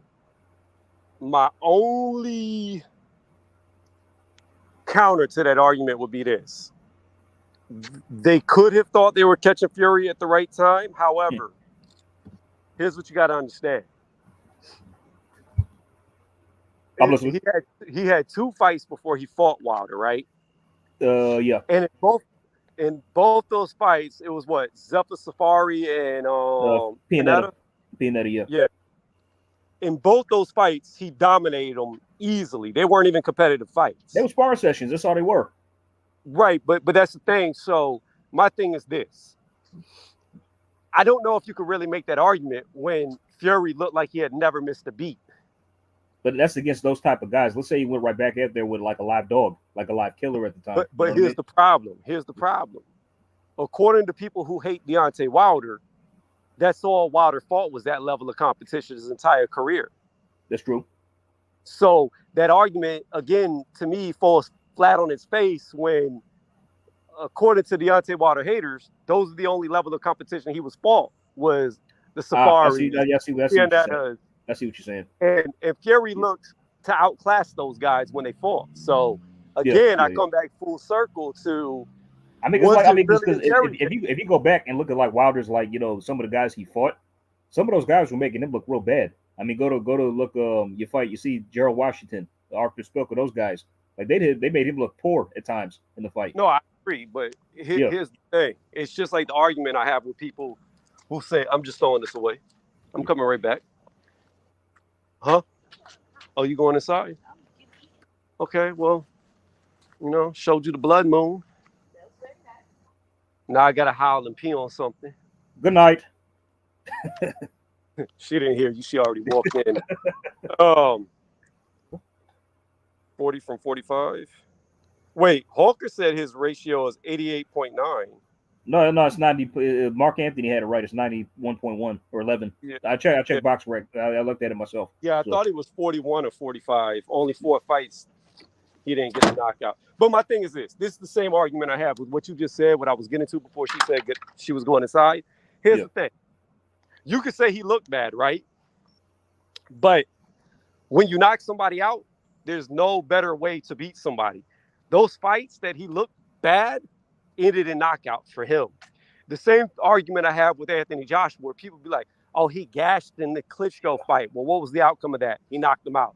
He Yeah. gassed in You know what? the You're right. You're right. You're right. I'm doing the same because like people who want to criticize Crawford for getting put on a for getting dropped by Meat Machine. I'm like, okay, well he dominated and knocked him out after. So what's the point? Right. Yeah. So so you're right. Yeah, I'm kind of wow. That's crazy. I'm doing that shit now. That's crazy. So that's how I look at it. Like, if you knock a motherfucker out, I don't care how good or bad you look before the knockout. It's irrelevant. You knock the motherfucker out. Yeah. I mean, it's kind of like people saying like, "Oh, look at Canelo's excellent head movement against Bivol." I'm like, okay, did he win the fight? Right. did he win? No, he didn't. Did he? He got embarrassed and he got beat up so bad he forgot how to speak English. Like, that had me dying, bro. Like, wait a minute. He saw. I mean, see, it's all sunshine and rainbows when you win, but now when you lose, oh yeah, I don't know English no more. You know what I'm saying? I'd have brought that shit up seriously if I was his opponent. Like, oh, you don't know English now? Like, I've never seen somebody get the language knocked out of them. Like, oh Lord, man, that was hilarious. That was so damn funny. I mean, but to hear this man actually say he thought he won, he said he thought Bivol only won like 4 to 5 rounds. I'm like, oh no. He did think he won, and so did one of the judges. I mean, like literally after the fight, he raised his hand like he was getting the decision. Yeah. Like, I mean, he expected shit to go his way. That's what's so hilarious about this. You know what I mean? Well, and this is something that somebody brought up. I want to say it was Teddy Atlas, but I don't think it was. Somebody brought this up, okay? They said that when somebody is so used to winning, yes, that they kind of lose that fire to go into the furnace to dig deep. They get complacent. But I don't think that's what it is. What I think it is he was so used to winning robbery decisions that he knew that he was going to win on them scorecards, because that's what he was accustomed to. He was accustomed to always winning on the scorecard, no matter how close it was. Whether people felt like he was winning or losing, he's going to win on them scorecards. So he knew that going to the corner, he had won that fight because he always wins the fight on the scorecard. Yes, that's why. Tell me, did you make a prediction for this fight going in? No, I didn't do like I said, I took like 2 weeks off. I didn't do a prediction video. Did you just decide, like, to yourself? I mean, I know you didn't release. No. So me and Actual Facts, we talked about this, and me and him both agreed that we thought Bivol was going to beat him, but we were very concerned that he was going to lose on the scorecards because it's a Canelo fight. Yeah. I was the same. It's like my prediction was Canelo 1 points, and that's only being because like I was always aware and thought that Bivol could win this fight. I mean, but it's just that like Canelo 1 points because I thought that he wouldn't get the decision. That's all. Right. Yeah, and that's where me and him was. We always thought that Bivol would outbox him and beat him, but we also both knew that he would not knock out Canelo, and because he wouldn't be able to knock him out, we were both scared that they were going to rob him. Yeah. And they tried to. They tried. They did. They really did. I mean, if Canelo had won one more round, it would have been a draw. Yeah. Like in a fight where arguably he might have only won one round. Yeah, like most people had it like 10-2, 9-3. You know what I mean? Yeah. I mean, personally, I scored it 8-4. You know what I mean? Because I just, and that was just me being generous. But, based on that, Bivol still dominated. You know what I mean? More or less based on what I saw. Honestly, if I watch it again, it'll probably be different. I mean, that's just like first glance. I saw the fight twice, and the second time I didn't score it. I just, was kind of just glancing, looking at just certain things. But if I was to score the third time when I saw it, I'll probably have it different, probably 9-3 or even wider for Bivol. So I think Bivol even said himself, he said, I thought Canelo won just 4 rounds. Yeah, I wouldn't have gave Canelo 4 rounds at all. Like, I don't have him winning 4 rounds. But out of the way, since he's lost for the second time, it's kind of like his career is. I don't say it experienced a boost. It's got a lot of question marks that you need to answer. Yeah, well, again, like I said, if he doesn't take the rematch, then that's going to really question everything he was built on, everything they said about him. Because to me, if you get the first time in a long time. Because think about this. He was all about the rematch for Mayweather. He wanted that rematch. Oh, did he Still, now? still to this day, he wants to fight Mayweather again. And Oh yeah, he has been saying that shit. I mean, well, even after years after he's retired and all this kind of stuff. Yeah, so and, I mean, and like, well, of course, if you fought him now, well, honestly, if you fought him now, you probably beat him. I mean, but what would it mean, really? You know what I mean? well, I mean, yeah, I mean, first off, he's way too big for Mayweather now. So Yeah. So I don't. Yeah. So it's like I don't know why you so like, dude, you lost to the better man on the night, man. It is what it is. You know, I mean, I understand why fighters want to avenge certain losses and defeats, but we're talking like, you know, even after they retire, you're still talking about it years later. It's like, come on, bro. You know what I mean? but I mean, think about it. Like, I think Bivol proved that Canelo really hasn't learned anything. Yeah, he did make him look basic. I'll say that he did. I mean, because at times, like, you know, you're just marching forward, throwing hook after hook after hook. You know what I mean? That's And all you, it was. Wide shot. I mean, like, I want to say he was throwing Deontay Wilder windmill punches, but that's kind of how it looked at times. Well, my thing is, where were the adjustments? That's what I'm saying. It's like he just kept doing the same thing, and I think once Bivol realized that he couldn't hurt him, like I mean, like he just really, I mean, like okay, this guy, because what Bivol started to do, which I liked in the last round, it's like he would let Canelo kind of blow his load a bit, but he would open up and throw shots. You know what I mean? Yeah. I mean, it's like I don't even got to evade your shit. I can just let you hit me because you can't hurt me. You know what I'm saying? Well, here's the thing, and people want to argue with me about this all day long, and you can disagree, and that's fine. But here's how I look at it.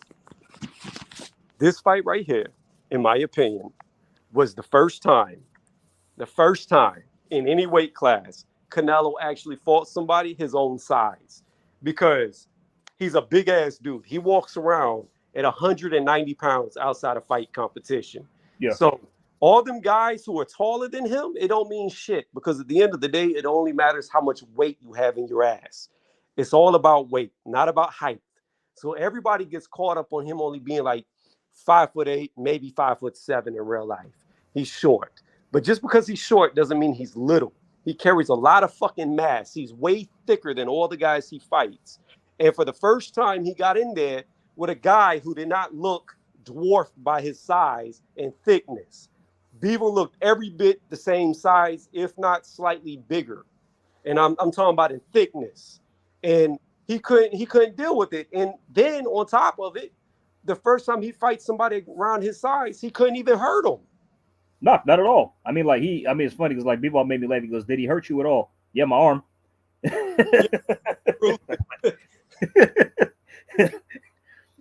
I mean, but kudos on this bit. It's like he's actually saying like he'll move down to 168 and take his shit there. I'm like, bro, man, the cojones on this man, bro. You know what I'm saying? Well, that's the thing. Bivol can make 168. I think it would be dumb for him to do it, but he I mean, he could. I mean, I think he released a statement saying he's not so sure if he could now. He's not 100% sure if he can. Well, the thing about it too is you got to think Bivol is the smallest light heavyweight champion of the bunch. He is way smaller than Joe Smith. Joe Smith, Better Beef, all those guys are a lot bigger than him. Yeah. Yeah, I guarantee you, whenever Better Beef gets into that fucking ring, he's every bit 205. Yeah, I mean, because that's what he fought at the amateurs. Yeah, he to me he looks around 205 whenever he steps into that ring. He's Better Beef. I think in his last fight against Brown, he was having trouble making weight. So you know, hopefully he doesn't have that trouble this time around. I think. Do you think partially it could be contributed to him getting older? Well, I mean, the older you get, it always gets harder to make weight. But you got to understand, he's been very inactive too. Yeah, yes, that's true. Last fight, he only COVID, he kept getting sidelined, man. That's just man. He just seems to have shit luck when it comes to like fighting. Like shit just keeps getting like just rib injury and the COVID, and like just other shit. That's like damn, man, this dude just has shit luck. Because you got to think this fight right here is a very quick turnaround from his last fight. Yeah, it is. It is. So I think he'll not really have because he had a comeback fight, then a mandatory defense. Now he's having a unification. Yeah. So, but even his comeback fight and his last fight were spaced out. They were. Yeah, they were. I mean, because he fought with Dini's and what was it, February of last year, was it? Yeah. I think. Then around December, now June. Yeah. So he's taking a long gap in between fights. I personally would have liked to see him fight 2 more times than last year, just so he can stay active. Get him another voluntary defense, then fight Marcus Brown, just so you can keep yourself sharp. Right. Yeah. But that's what I'm saying. I think going into this fight, he's going to be much sharper, and I think he's going to be much better conditioned because of the quick turnaround. Yeah. This is not that long. It's like what 5-6 months after Yeah, than a Brown fight. So yeah. So which is normal for a champion. Like oh yeah, of course. they Yeah. normally fight, except for Canelo. Canelo's the exception, but normally champions only fight twice a year, Yeah. which to me is stupid. Like But they need to Canelo, be way more active than that. I mean, if you're not going to do a mandatory, at least do some voluntary defenses. Like stay active. Like take non-title fights or something too as well. You know what I mean? yeah, Because I James agree. Toney did that back in the day. He was active back in like the 90s. So Well, all of them, even like Tyson. yep, him too. Yeah, Lennox like he Lewis. fought. I mean, this man fought 27 times in less than 2 years before he got a title shot at Trevor Berbick. Yeah. You believe that? Yeah, That's insane. That is crazy. I mean, Not- literally, he fought Mitch Blood Green and who do you call it? James Quick Tillis a month apart. right. But that's the thing. Like people like to say Tyson didn't fight nobody. Bullshit. He You know fought. what? He fought everybody who he was supposed to fight in his era and beat them all. Damn near. That's what he was supposed to do, and he did it. Now, if you want to complain about the bottom line, he ran through everybody he was supposed to. The only person who beat him was somebody that wasn't supposed to. He already had beat all. There was nobody. Who else was there around for him to beat Like, outside? after Michael Spinks, there was nobody else. Right. That's what I'm Yeah. saying. Like people don't understand that. They like to say he didn't fight nobody. Whenever he was coming up, at the era he did, he beat every single person he was supposed to beat. The Buster Douglas fight wasn't even supposed to happen. He was supposed to fight Holyfield. That was a gimme. That was a gimme fight. Yeah, because the Holyfield fight, for whatever reason, it fell through. He was supposed to beat Douglas and fight Holyfield next. Yep. It didn't happen. Yep. After that, Douglas Holyfield was fought ringside. Holyfield Holyfield was ringside. Then Buster fought. Buster fought Holyfield, got knocked out. Then the fight was supposed to happen after that. Finally, then rib injury, then the rape thing. Then it was postponed to '96. And when then we know what happened. So yeah. Yeah, and Tyson never looked the same when he got out of jail. No. He was having easy touch after Peter McNeely, Bruce Sutherland, who took a dive, I believe. Right. Then Buster Mathis. He wasn't fighting like any top tier. Like he was having an easy time. He was. You know what I mean? But like in his prime, beating like Bone Crusher Smith, Yeah. all like every big name there was, he beat. Like I don't understand what. Seems like it's funny. Seems like it's funny because like I like to think of this as like Holyfield was pretty much having prep work, but eventually when he did fight Tyson, even though it wasn't prep work, while he was in jail, Holyfield had a three fight war trilogy with Bo, a war Right. with Cooper, Foreman, Mercer, all these tough guys he was taking on, and then in hindsight, that kind of prepped him for Tyson. But you got to think about this. Yeah, go ahead. Think about this though. Like who you just said, Riddick Bowe, Ray Mercer, right? Mhm. Those guys were still on the come up before he went to jail. Yeah, So absolutely. But I'm saying, like people like to say, "Oh, he avoided these fighters." First off, those fighters weren't even on the fucking map when he got arrested. Nope. Like even Lennox Lewis, like none of these guys were top tier premier boxers until after he went to jail. After when he went to jail and then when he got out, then they were like well known, like Right. got big names. Yeah. So I mean, truth be told, the guys that he lost to was in the era after his era. Yes. He was already out of his era. He beat every single fighter while he was young within his era outside of Douglas. Went to jail and then didn't look the same afterwards. But that happens to a lot of guys who are removed from the sport. They come back and they lost their prime years. I mean, Keith even Thurman, look, like as soon as he fights a top welterweight, he's gonna get knocked out. it'd be bad. But I knew he was going to beat the shit out of Barrios. I knew that wasn't even going to Yeah, be Barrios. I was picking him to stop Barrios. He didn't. Another shocker there. So Barrios you know. is the youngest gatekeeper that's ever been in boxing. you know what? It's funny because like I'm thinking that about Gamboa, and it's like that's a shame what they're doing to these guys. You know what I mean? It's like I was criticizing the Cruz Gamboa fight, and as soon as it got it, I'm like, why the hell is he fighting this guy? Why is it a co-main? Like I was expecting him to knock Gamboa out. If he didn't, I was gonna be very concerned. You know what I mean? Well, that's the thing though. But as far as Gamboa is concerned, like it's expected for a guy at his age. Oh yeah, I mean, what I don't get is like, why are you letting them like pass you around like a spliff? You know what I'm saying? Right. But sometimes when fighters get older, they've already had losses. They don't really care about losing again. It's more about keeping an income coming in. So they'll take a fight that they're gonna lose. You know what I mean? Just to keep money on the table.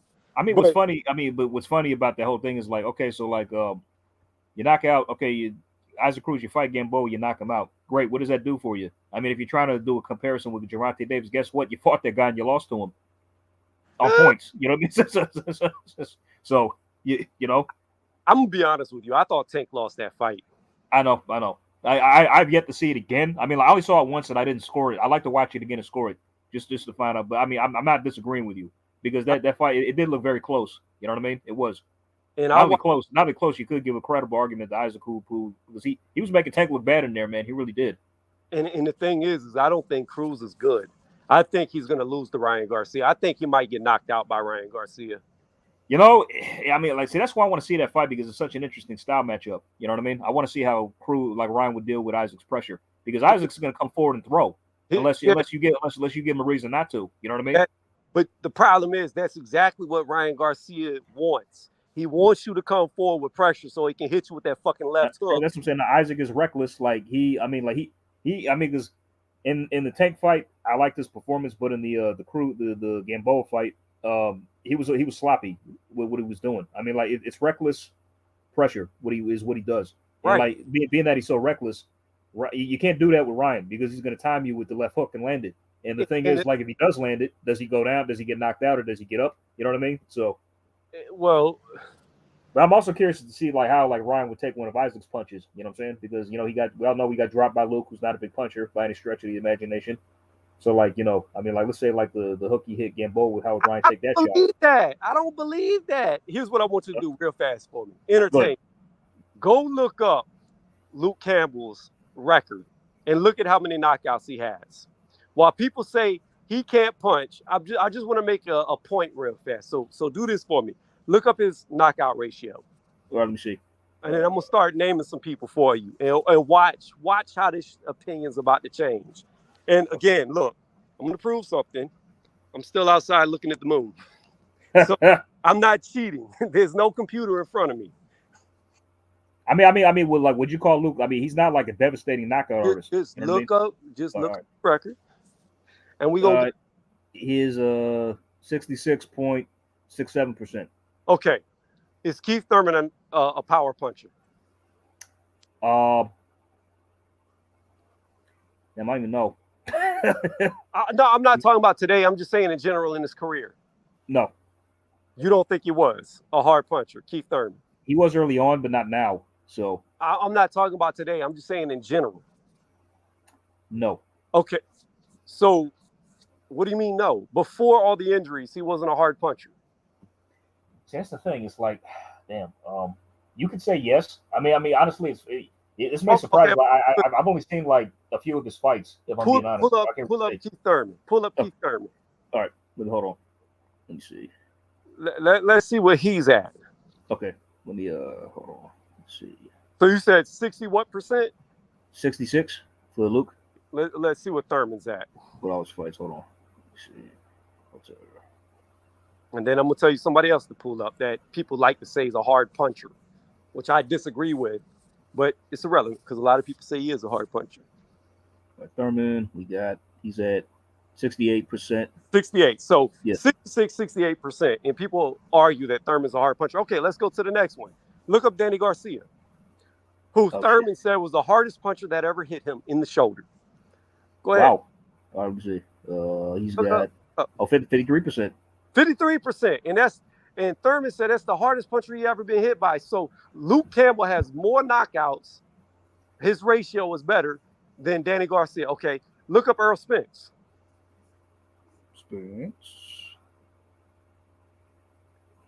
78. 78. All right, look up Terrence Crawford.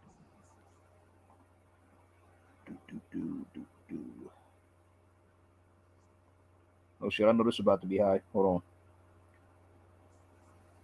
Well, I know he's knocked out the last, 7, 8? 7, 8 opponents, yeah. So, last person who went to business when it was Postal. Yeah. Who he outboxed on the back foot. Yeah. 76 for Crawford. 76 for Crawford. Yeah. So, only a 10% better ratio than Luke Campbell. And you're going to tell me Luke Campbell can't punch hard? Well, I just never seen him floor anybody like that. You know what I mean? But you may have never seen it, but what do the numbers say? Yeah, okay, yeah. The stats say otherwise. I get you. And that's my point. Yeah. My point is when you actually look at like what these other top tier fighters knockout ratios are, Luke Campbell's doesn't look that bad. It actually isn't. I don't know. It was like that. Yeah. So that would be my counter to that. Like, Yeah, I just learned something. Yeah, for sure. you know, and I can I make wasn't going by stats. I was going by the eye test of what I've seen him do. Really, you know what I mean? but if you go off the actual numbers, which Yeah. is all that matters, not our eyes, Not eye test. Yeah.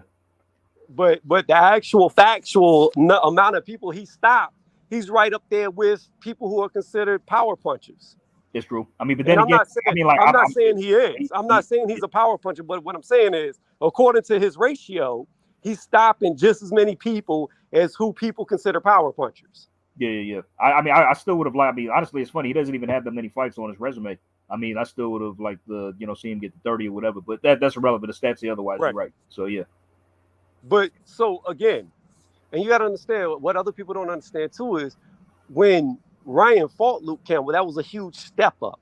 It was. I actually picked him to lose. I thought Campbell was going to beat him. I picked him to stop him.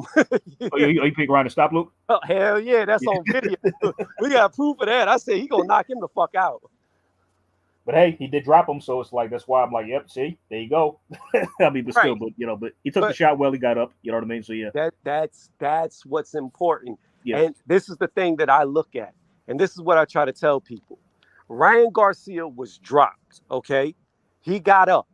When he got up, he was smart. He played keep away from Luke Campbell. Luke Campbell could not capitalize. Then he went on to take over the fight and stop Luke with a body shot, and nobody had stopped him before.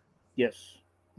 After that, I gave his press. I'm like, that's why I wanted to see him fight more after that. Okay, so I'm like he blew my prediction that away. Stopped Luke, became the first one to do so. Let's see what else he can do. But then he goes on his his little sabbatical for a year and a half. So and I'm like, okay, see that I'm not liking this. You know what I'm saying? But let me go further than that. Then you take somebody who's in his same division, kind of, because he didn't make weight for this last fight, but same division for his whole career. Look at Devin Haney. Yeah. Devin Haney didn't get dropped, right? No. But he held on like a baby holding on to his mother for 2 rounds straight after getting rocked. He didn't know what to do. He couldn't defend himself. All he could do was hug. He even walked straight forward with his arms out and wrapped them around Linares. And my thing is this. While that may have worked against Linares, who was it's not going to work with everybody else. It's not going to work with everybody else. Right. And if he reacts like that against George Kambosos, he's going to get knocked out because Kambosos is not going to let him hold on like that. He is not going to stand there and just let him walk forward with his arms out because Haney didn't even set up the clinches. He literally just walked into him and clinched him. That's what I'm saying, man. It's like, oh boy, man. I already know who you picking for the fight. Oh yeah, Kambosos. Yeah, by way of knockout. Am I correct? I don't know.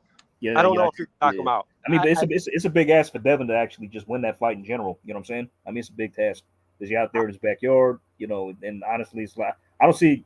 I mean, like I haven't made a prediction yet, but I'm kind of leaning towards George. So I mean, people are gonna cry robbery. Yeah, absolutely. Yeah, that's obvious. You know, so. But.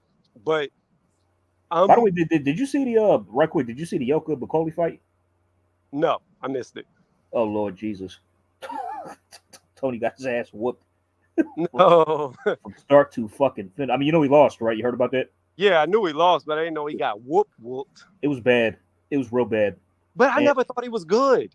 Yeah. I just picked. Hey, I'm pointing because I kind of didn't rate Mark Bacoli really either. You know what I mean? Right.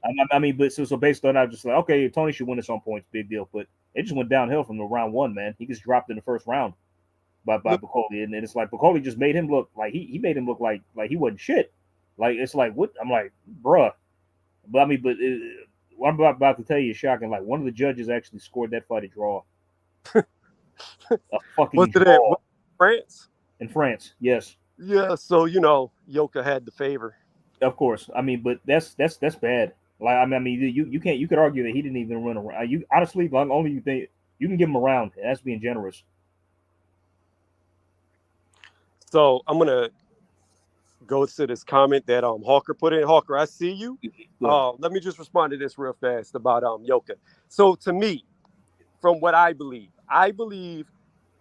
Yoka, Ajagba, Sanchez, and Zhang are all on the same level.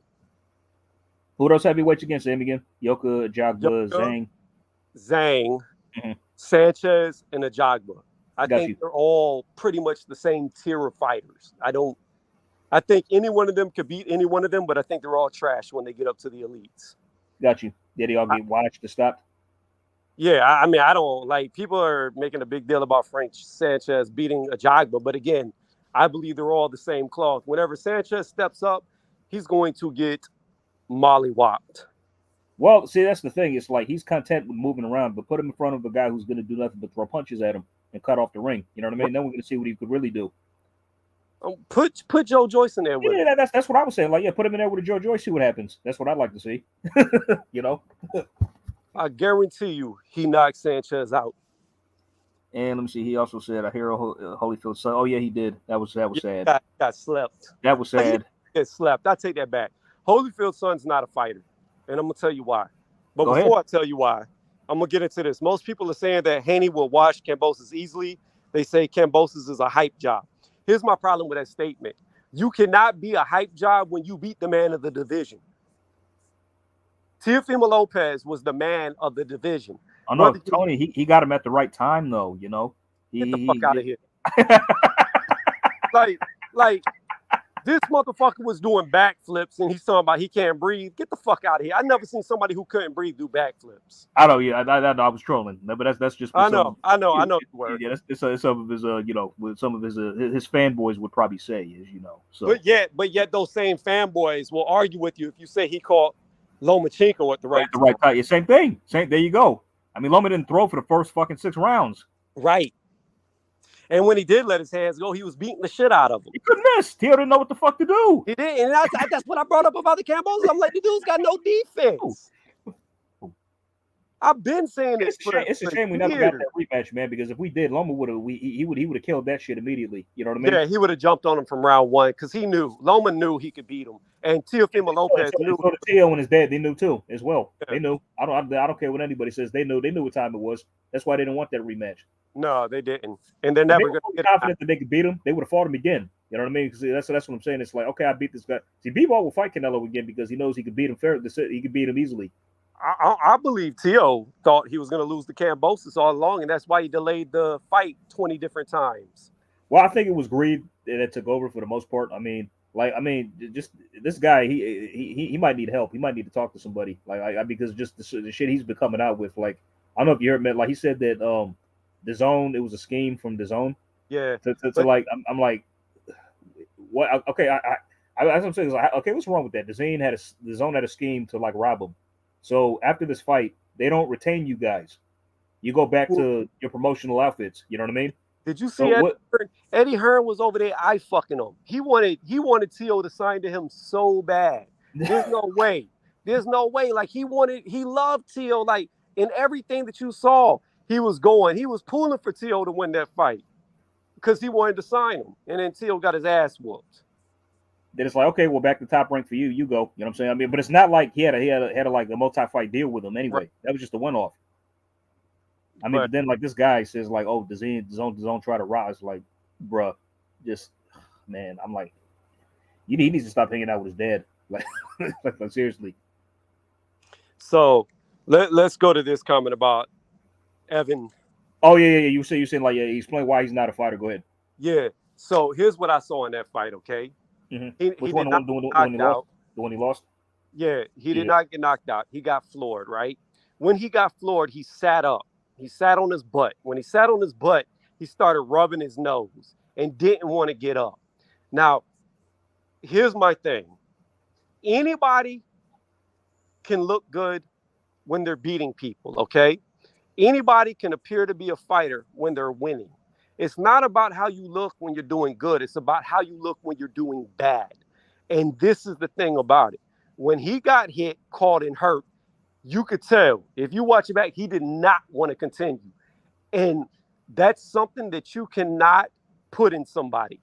you cannot make somebody want to fight through the pain. They're either going to do it or they're not, and Yeah. he doesn't want to do it. Yeah. So while he may get well match made in other fights and win again, he will never, ever, ever, ever, ever win a competitive fight. He will give up every single time. I'm telling you, I see it in him. I see it in him. I see it in him. He's not made for fighting. It's not I for mean, him. like, you know what I like? You know who else I would like to answer that question? Because like I said this as a joke. I was talking to people, like I said, when I found out, I put out, I said, yeah, Ali Walsh is next. I mean, what's gonna happen to him when he's Florida or goes to something like goes through adversity? It's like, see, when you go through adversity, that's when we find out who you really are and what you're about. Right. Well, my thing is this: Ali gets a lot of flack, right? Because people don't like to say he's a real Ali, even though Ali was his grandfather. Oh yeah.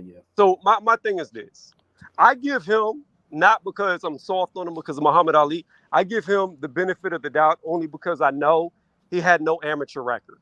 Like his amateur record is. Oh, he didn't have one. He didn't have one at all. Like no fights, or just he. I think he only fought like 4 or 5 amateur fights. Damn, shit. He's really. I mean, it's extremely low. I believe it's less than 10. Wow. So with him, everything he's doing, he's learning on the job.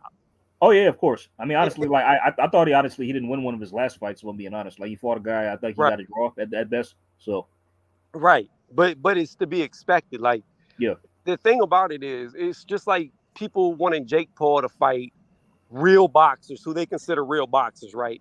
But here's the problem: even a guy who's say 1-0 bouncing, right? Normally, that dude's going to have at least 30 to 40 amateur fights minimum before he went pro. So you're not fighting a guy who's actually only had one fight. You're fighting a guy who's had 30 to 40 fights. Let's just say 30.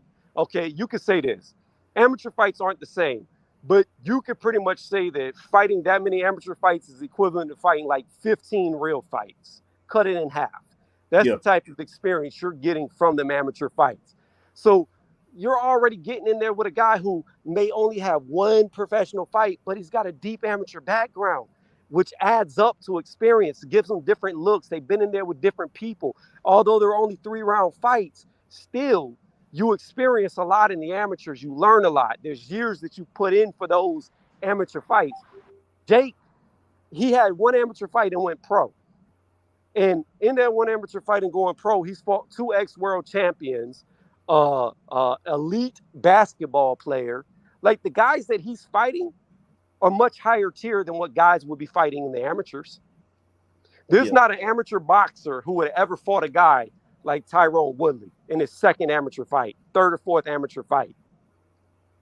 There's just not. So again, while people like to shit on him, he's fighting guys at a higher level than most guys would ever fight in the amateurs. And he's pretty much an amateur boxer. Same thing for Ali.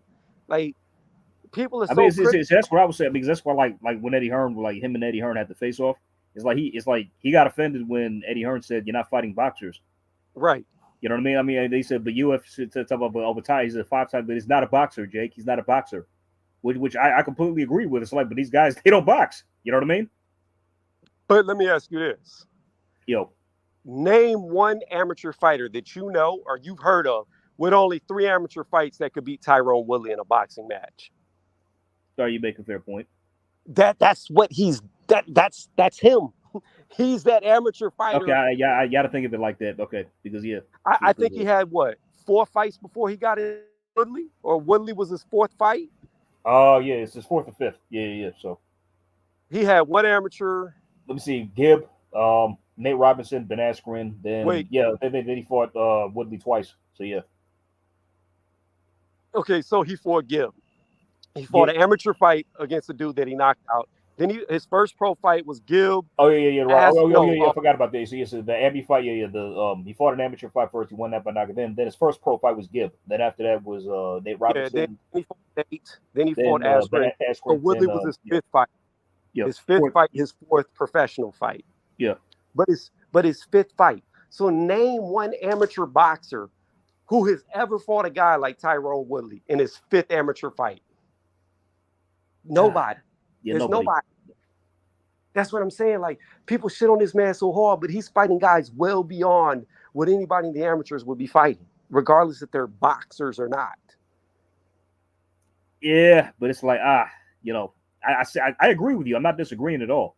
But it's like at the same time, it's like, you know, could we really say, like, I mean, I know I can't name an amateur, but there's probably amateur guys out there that could beat Tyron Woodley if they fought him. With 5 fights, maybe not. Yeah, I mean, 5 fights, no. I mean, yeah, probably not. Yeah, I mean, but yeah, That's what I'm saying. Yeah. We're not talking about an amateur boxer who's like vastly 30, experienced. 40, 50, 40 fights 60, in. Yeah. fights. We're talking about an amateur boxer with only 5 amateur Right, fights. got you. 4 amateur fights before getting in there. That would be their 5th amateur fight getting in there with Woodley. Like, I'm sorry, to me, what he's doing, the guys that he's beat for the little experience that he's had is amazing. And he may never be a boxing champion, but the dude is fighting well beyond his competition level, in my opinion. Yeah. And that's just how I look at it. Like, I believe if people want to consider Tommy Fury a real boxer, I don't. I think he'll knock him the fuck out. Oh, hey, I told you, I said the same thing, man. Tony, I said the same thing. I was picking Jake Paul to knock him out when he fought. I mean, if not that, win by points. You know what I mean? Not, but then, like, it's funny, but you got guys like John Fury who's going to argue with Carl Frampton. you know what I mean? When he picks against his son. You know what I'm saying? Yeah.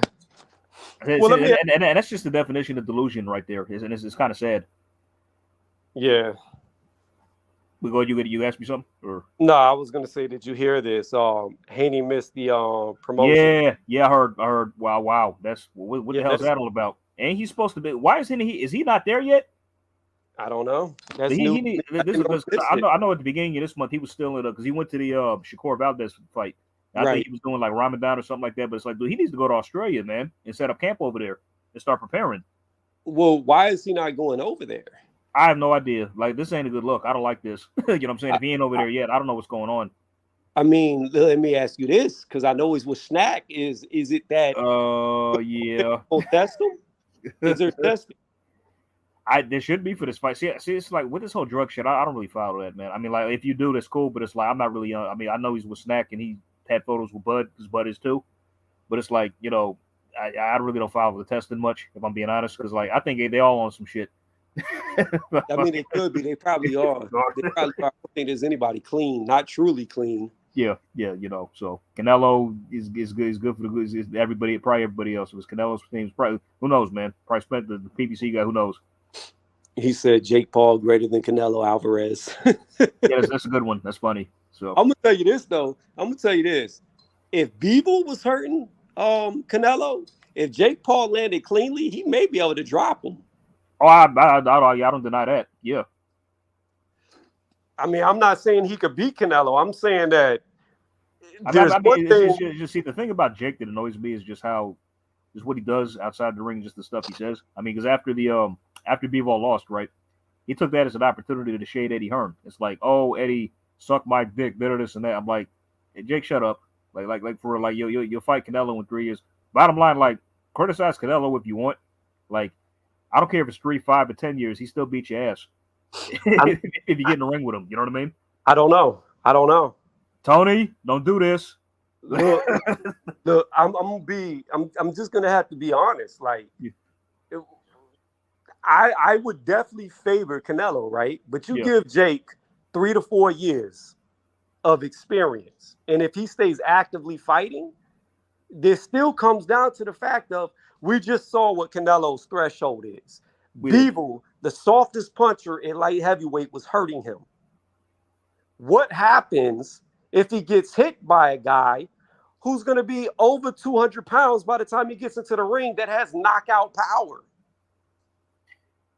Fair point, sir. Fair point. But I still don't think he beats Canelo. No. Actually, I don't know. I mean, like, what's funny, like, you know, it's funny you say that, because before I was saying, like, yeah, he doesn't beat Canelo, but after this fight with Bivol, it's like that just changes the landscape of what Canelo can do at light heavy. It's like he shouldn't. He doesn't need to stay there. He shouldn't be going there. No, he's too little. He's too small. I mean, like, not just maybe mass, but just height, everything. He can't cut it up there. He can't. Well, he's not good enough. He is not good enough to be as short as he is to compete with guys that are 6 foot tall Yeah, because that's the division where like the guys are naturally taller and like bigger. I mean, like if he was taller, then maybe he's got a shot. He's got a chance. But since Right. he's so damn short, that doesn't help. You know what I mean? Well, he's just not a good mover. He's not a good mover. No. In that fight, he was very flat-footed. No foot movement at all. While Bebo was moving, I mean, he did show good movement. You know what I mean? He's very just plot, like just a short plotter. You know what I mean? And Bebo made him look basic in that fight. He really did. But that's the thing. Damn near every mover has made him look basic. Yeah. I mean, really. I mean, that's kryptonite. Yeah, you put him in there with a pure textbook boxer, he's going to struggle. I mean, the guys at 168 have not had the power to hurt him. They haven't had the power to pull him off. Yeah, they haven't. The problem is, it is clear as day at 175. Because I'm honestly wondering if Callum Smith took a dive in that fight, or did just or that fight was kind of like set up or a fix. Because no, I don't think it was. I just think. I mean, because Callum didn't even come to fight, in my opinion, at all. Like he just, he was just on survival mode pretty much for the whole fight. I know he got his win at 175. But how tall is he? He's 6'3", real tall. 6'4", at least. Yeah, that big. Yeah. So, I mean, he was cutting a lot of weight to make 168.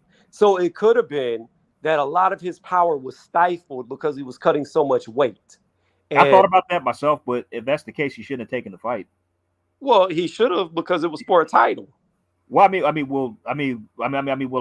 just that, like, if Canelo, this is a concern to Callum Smith. I don't know if it was, but I'm just saying, like, why take? Because I know it's Canelo, it's a big payday, whatever else, but if this was a problem, like, because people saying like Kovalev weight drain, did this and that. Because I think he even came out with a statement himself saying, like, if I had one more month of preparation, I would have it would have been the same result as the Bebo fight. Well, why'd you take it then? You know what I mean? You should have taken the fight. For the money. Yeah. I mean, the same thing as Callum did. So yeah. But you got to understand too, though, here's a big factor too. This is the first fight in a long time that Canelo didn't put a rehydration clause on a fighter. Yes. As well, yeah. So what did Callum rehydrate to the night of the fight? That's what I'm wondering. Probably was only allowed 10 pounds, like Jacobs. So I thought there wasn't a rehydration clause. Was there on that? I don't know, but I just know that he's notorious for doing it. So it wouldn't surprise me if he did. I don't think he did. I mean, because like if I remember correctly, I think for all the super middleweight fights there weren't any clauses. Because I think like even before that, like when the fight was announced, like Hearn said that there's not a rehydration clause for the Callum Smith fight. I'm like, okay, that's a relief, because I would have had an issue with that if he did. You know what I mean? But who knows? I mean, Eddie Hearn, that's just what Eddie Hearn said. So I don't even know if that's true. So, yeah, I would definitely have to Google that to see if there was or was not. But again, I just find it funny that he didn't put a rehydration clause on Bebo, and he got his ass whooped. We probably should have. No, he definitely should have. Now, but he dared to be great, so I guess that's what happens. Yeah, I mean, I don't take nothing away from him for losing to him. Like, yeah, it's still like, because everybody's acting like this is kind of like a humiliation. Even though it wasn't really. I mean, like Canelo, he still had his money. He didn't get dropped. He didn't get stopped. You know what I mean? So, well, the thing about it too is it's like, this is what I'm trying to tell people all the time. And Bebo said it himself. He didn't really see it as a big win for him because it was just a guy from 168 moving up. Yeah, he doesn't see it as a big win. And I say the same thing about Terrence Crawford and Errol Spence. If Errol Spence beats Bud Crawford, in my opinion, he's supposed to. He's the bigger man. He's the natural welterweight. Terrence had to come up 3 weight classes to get the welterweight. That's his 3rd, or he came up 2, however you want to say it. But he's in his 3rd weight class. Crawford is supposed to be losing because he's the smaller guy. To me, if Spence beat him, it's a good win, but I don't really celebrate it. If Terrence beats Spence, it's bigger in my opinion because he's beating a guy he should not be able to beat. He's the smaller man. Yeah. He's moved up. Same thing with Canelo. Canelo has moved up to his 4th weight class to fight at 175. He's not supposed to beat those guys. Those guys are supposed to beat him because he's smaller than them. So I mean, it's kind of laughable that he winning as a heavy favorite. You know what I mean? Right. And my thing is, that's what makes a fighter great. Whenever they go up and they're fighting these guys they're not supposed to beat. But here's the fact of the matter. There's not a lot of Floyd Mayweathers. There's not a lot of Pacquiao's. They can't do it. There's like, look at Inoue. He's a 4-division champion. There's not a lot of guys. Well, actually, three division actually. Hopefully I 4. thought he said 4. 3, just 3. Are you sure? Now, let me look it up now. Because I thought Donaire was a 5-division champion. Donaire is 4. Donaire is 4. He's actually 4. But go look it up. Look it up. Let me check. I'm pretty sure Donaire's won belts in 5 weight classes, all the way from fly to. Okay, anyways, first let's see. Hold on. Just go to Wiki, or look on BoxRec. It should tell you on the right. Yeah, I got Wiki. 3 division. Okay, yeah. So he won weight classes in light flyweight, junior bantamweight, and currently bantamweight in a way. Then we got Donaire, who is 4 weight classes all the way from flyweight, featherweight. Let's see. 1 second, hold on. Wait, flyweight, super flyweight, bantamweight, super bantamweight, and featherweight. Oh wait, hold on. Yeah, wait a minute. Is it okay? Hold on, wait. He should be a 5-division champion.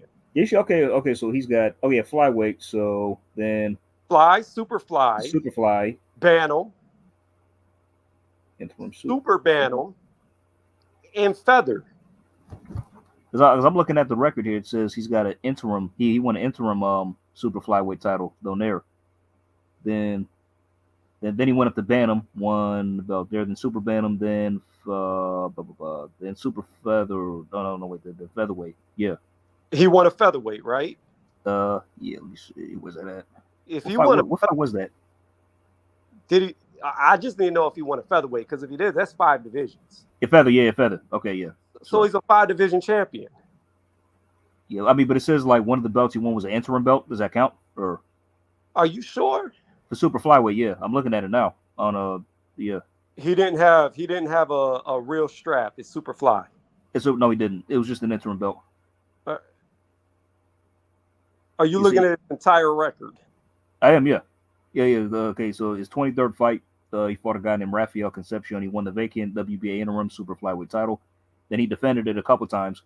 Then he moved up to bantamweight when he never got the regular WBA. No, according to this, he didn't.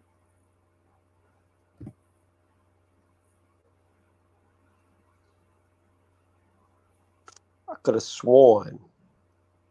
That's what I was thinking. I'm like, I was just went off what Wikipedia said, like off my head, and it's just always said 4. But then looking at that, I'm like, okay, hold on. Here's how I had to check right quick.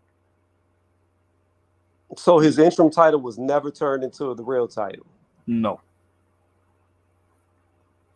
So who was the real champion during that time? That's a good question. And I might take some looking up. I wonder who it is myself. Yeah, I might do some digging. Yeah. Off hours, of course. Might take a little while to look it up. Well, hold on. Let me just see if it says it here. Hold on. Let me see if there's a. I could have sworn he had 5. See, fought Concepcion. But it could have been the interim I was thinking of. What's up? I said it could have been the interim I was thinking of. Probably, yeah, maybe. But in a way, it's just he's 3 as well currently, yeah. So now my question is, how high could he go up and weight till he hits his ceiling? I don't know. Like everybody but Donaire, he's completely washed. Yeah, Donaire gave him his toughest fight. Yeah, and he's about to fight him again. Oh Lord, who you picking? Oh, the monster. Yeah, same. I mean, but I'm rooting for Donaire though. I'm hoping he pulls it off because that'll just be wild, man. If he beats, I mean, but he's confident, man. He's saying like he can beat him this time. He knows what to do. So, I don't know, man. That's a big ask. And they finally stripped John Riel Casimero. Yay. We'll say that again. They finally stripped John Riel Casimero as well. Yeah, they needed to. Yeah, about time. But he wasn't gonna fight neither one of them, in my opinion. So I would like to see either one of them knock him out. I don't like. Oh yeah. That's what I was picking to happen. I said no matter who fights him, he's getting knocked out by the one. So yeah. Let's see, having held the WBA. I think he knew. I think he knew that as well. That's why he didn't want to fight him. Junior Bantam title.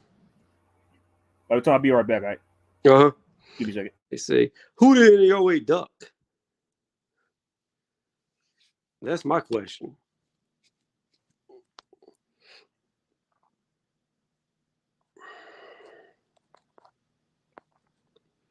Yeah, I know Donaire broke his orbital bone, but he fought through it. Unlike Billy Joe Saunders, unlike Daniel Dubois, he fought through that shit and got the win because that's a real fighter.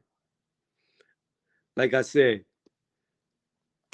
it's not about how you look when you're winning.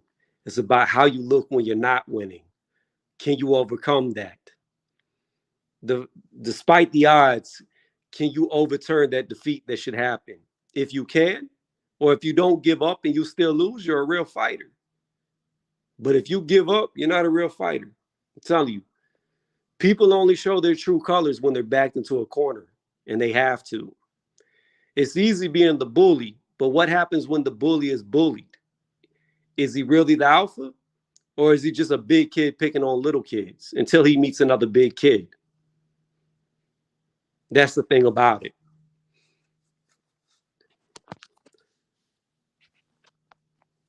That's why, like, Teddy Atlas, I've always disagreed with him. He said Mike Tyson was not a real fighter, and I disagree wholeheartedly because you could tell that he was a real fighter because when Buster Douglas was whooping his ass, he never gave up. Even whenever the referee counted him out with the quick count, because it was an extremely quick count, he was still trying to get up. He looked for his mouthpiece, put it in his mouth, and was getting up to fight on, even though he had got his ass whooped. I'm back, bro. Who you talking about? What's that? I'm back. Who you talking about? No, I was just saying, like, he was saying NAOA had his orbital bone broke against Donaire. In the first fight, I said, I know that. Oh, yeah. But unlike Billy Joe Saunders, unlike Daniel Dubois, he didn't give up. He kept fighting. That's why I give him credit for that. Like, I thought that, like, maybe the I mean, even though it was an orbital break, maybe the pain wasn't as severe as to where, like, he felt that he just couldn't continue. You know what I mean? No, it has nothing to do. It has nothing to do with the pain. He felt all the same pains the other dudes felt. The difference is he's a real fucking fighter. The difference is despite the pain he's feeling, he refuses to lose. He refuses to give up. So he's going to fight through it. That's the thing about it. You got to understand, like, most people see fighters and see guys who can fight good and say, okay, that's a real fighter. As somebody who's fought before, I don't consider that a real fighter. A real fighter is a guy who shows his true colors when he's hurt. Will he continue or will he give up? If he gives up, he was never a good fighter. He was just a guy who looked good against guys that he looked good against. But the first time he met real opposition, he folded and didn't want to take it on. That's not a fighter to me.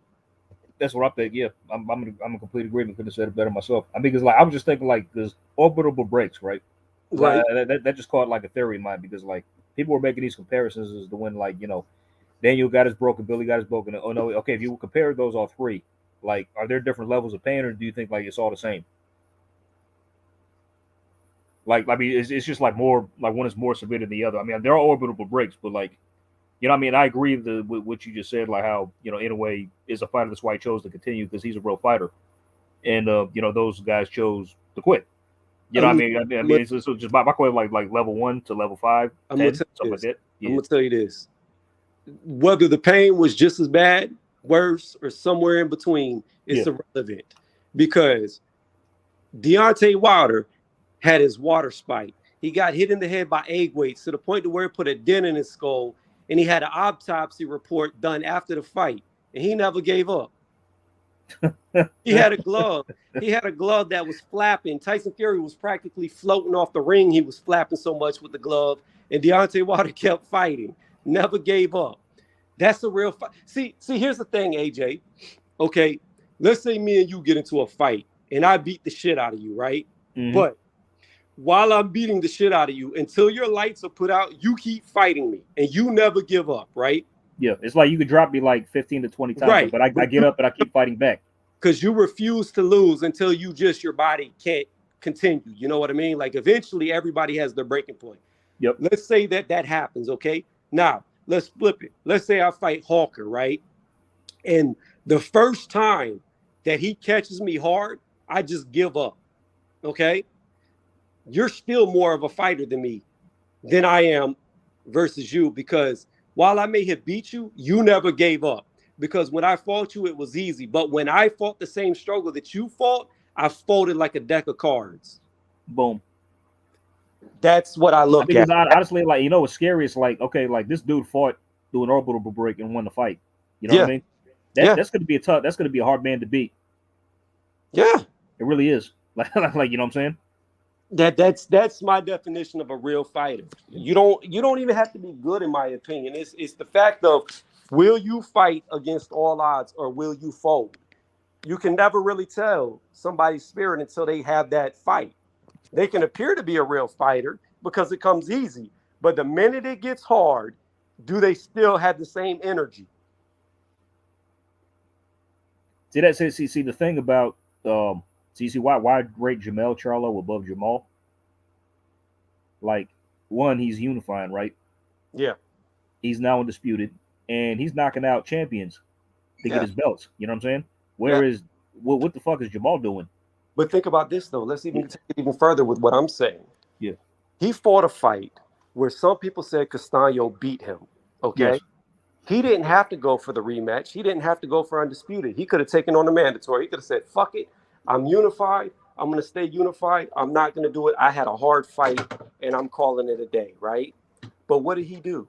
He chose to get back in there against the guy that gave him a run for his fucking money that some people said beat him, and he knocked him out. Why? Because he has the heart of a champion and he wanted to prove that he was better. Now, would Jermall do something like that? Hell no. That's my point. See, this is what I'm saying, because like I'm showing a lot of behavior with Jermall, right? That really makes me question the integrity or his manhood. Because like, and I say this is because like, you know, you call David Benavidez out, right? Then you come up with all these excuses for the fight not to happen. I'm noticing confrontations with fans who just ask him simple questions about other fighters. I'm noticing his reaction to them. I noticed his reaction to David in person, him being David in person. It's like the Danny Jacobs, you know, the confrontations with those guys. And it's like, I'm realizing this dude ain't what people say he is, or he ain't what people make him out to be. And I just got a feeling like if he ever went through adversity in that ring, he might fold. And that's what I'm saying. And if he does fold and he does quit and he does give up, then in my opinion, I don't care if he won a title or not. He's not a real fighter. A real fighter. I think has he ever been through adversity in his career before, really? I mean, who's really tested him? You know what I'm saying? Who was it that he fought on the same night his brother lost? That Korbov. Yeah, a lot of people said he should have lost that fight. That's the only. Now I think that I think Korbov hurt him, but no. I don't think Korbov. He got schooled, but I don't think he got hurt. That's the thing. I'm looking for somebody who's going to school and hurt him. You know what I mean? Well, yeah, but I'm just saying that's the only fight I can think of. Yeah, I mean adversity, yes. I mean, but as far as skill, yeah. I mean, but I don't think he was really hurt or like too much out of his depth in that fight in terms of like being hurt. Because Korbov, like, oh, that's straight left, man. Jesus, he couldn't avoid that, like at all. Like that was just the money punch for the whole fight. So, now, oh my bad. Go ahead. No, you saying you good? No, I was just going to respond to this comment because I tend not to pay a lot of attention to the comment section, which I should give them attention to. He said, "Is Dillian White a real one?" Yes, he is. Despite getting knocked out 3 times now, he'll get right back in there with. He would do a rematch with Tyson Fury and probably get knocked out worse. But again, yeah, I mean, but he even wanted the rematch right after he got knocked out by Popovec and was set to do it 3 months later. Yeah. So that to me, and even the same thing, like. I would even say the same thing about Deontay Wilder. He got beat really bad, and he got in there immediately. Well, the excuses didn't help. So no, they did not help. But you know that was his way of coping with it. But what he could have done is he could have said Fury cheated. He could have said all those excuses were real and never fought him again. And then all his supporters would have been like, "See, that's why the rematch never happened, because he was cheated and he didn't want to do it." But what he did do was he went in there for the trilogy. He did. So, and I got kind of annoyed with Tyson Fury because he kind of gaslit the public and kind of conned us because he made us believe that we were getting undisputed. Then he turns around and doesn't, then didn't do it. So yeah. Well, he hasn't officially retired yet, even though he said multiple times he has. What I He hasn't vacated. Yeah, well, why hasn't he vacated his title? because Like that. I'm gonna tell you. I'm gonna tell you why. He is waiting to see who wins between AJ and AJ and Usyk. Yep. if AJ wins. AJ wins, he'll fight him, and if not, if Usyk wins, he won't do it. No, I think the opposite. What? You think he will still? No, I think it's the opposite. If AJ wins, Yeah. he'll retire. If Usyk wins, he'll fight him. Really? Yeah. Wow. Because here's the thing. Yeah. He looks at Usyk like he's too small. He doesn't have the power to hurt him, and he's never going to get in range to really hit him like he did AJ, right? Mm-hmm. Whereas AJ, he knows, despite AJ losing, he's very skilled. And if you would put his fucking weight back on, which he should have never taken off, he packs a lot of power. So you've got a guy in AJ who's very technically skilled, high level skills that could possibly catch Fury, and it's a big risk. He could potentially knock Fury out. I got And a lot of people. I know you probably not. You're not picking Usyk to beat him, I'm sure, but a lot of people I know are, which is what makes it. They say he thinks. It's the exact opposite. It's like they think AJ doesn't beat Fury, but Usyk can, and he does when they fight. well, think about this. Yeah. Usyk is shorter than Dillian White by an inch. Mm-hmm. He's shorter than Steve Cunningham by an inch. I mean, Fury has proven he is very good against fighting shorter guys. Very good. Well, I mean, he said, I mean, this still shocks me is he said Steve Cunningham gave him his toughest fight. He said I couldn't do anything with him. I just had to, just manhandle my way and rip my way through that fight. You know what I mean? Because he was outboxing me, couldn't catch him. That's all. But here's my thing, and Fury did the same thing to Cunningham that he did to Wilder. What happens when Fury starts leaning on top of Usyk? That's if he can. How can't he? Well, Usyk, he can move very well, you know.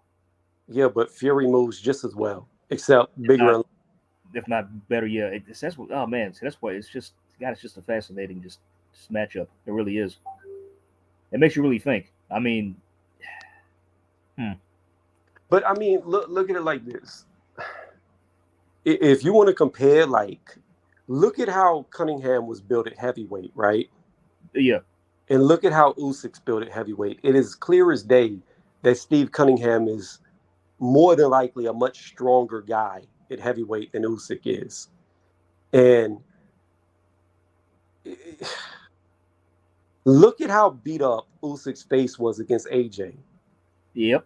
The thing is even if Usyk comes in big against AJ than he was, he's only going to come in maybe 235, 238 at the heaviest. I don't think he could get much heavier than that because he's been so small for so long. And a guy that's Wilder's weight, except 4 inches shorter. Whenever they fought in the trilogy, I'm telling you, he's just gonna lay on him. Like Usyk may start off boxing good, but after 2 to 3 rounds of 280 pounds laying on top of him, because he'll come in heavy for that fight, Usyk's legs are gonna be so tired, he's not gonna be able to do all that movement. He's not. And it should be illegal what Tyson Fury does, but they let him get away with it, just like they let Lennox Lewis get away with it, just like they let Klitschko get away with it. So yeah, I feel you. I just don't see how Usyk could beat him. He's just gonna get laid on.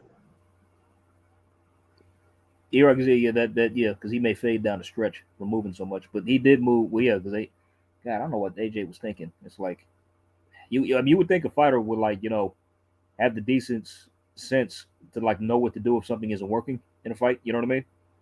I mean, just based on this corner advice, yeah, but also the fighters should themselves know what's going to work and what's not. I mean, I think hopefully that's what I'm saying. By the midpoint, they should realize, okay, I'm boxing this guy ain't working. I got to turn into I got to be more aggressive and just really just bite down on my gumshoe and just take it to him the best I could.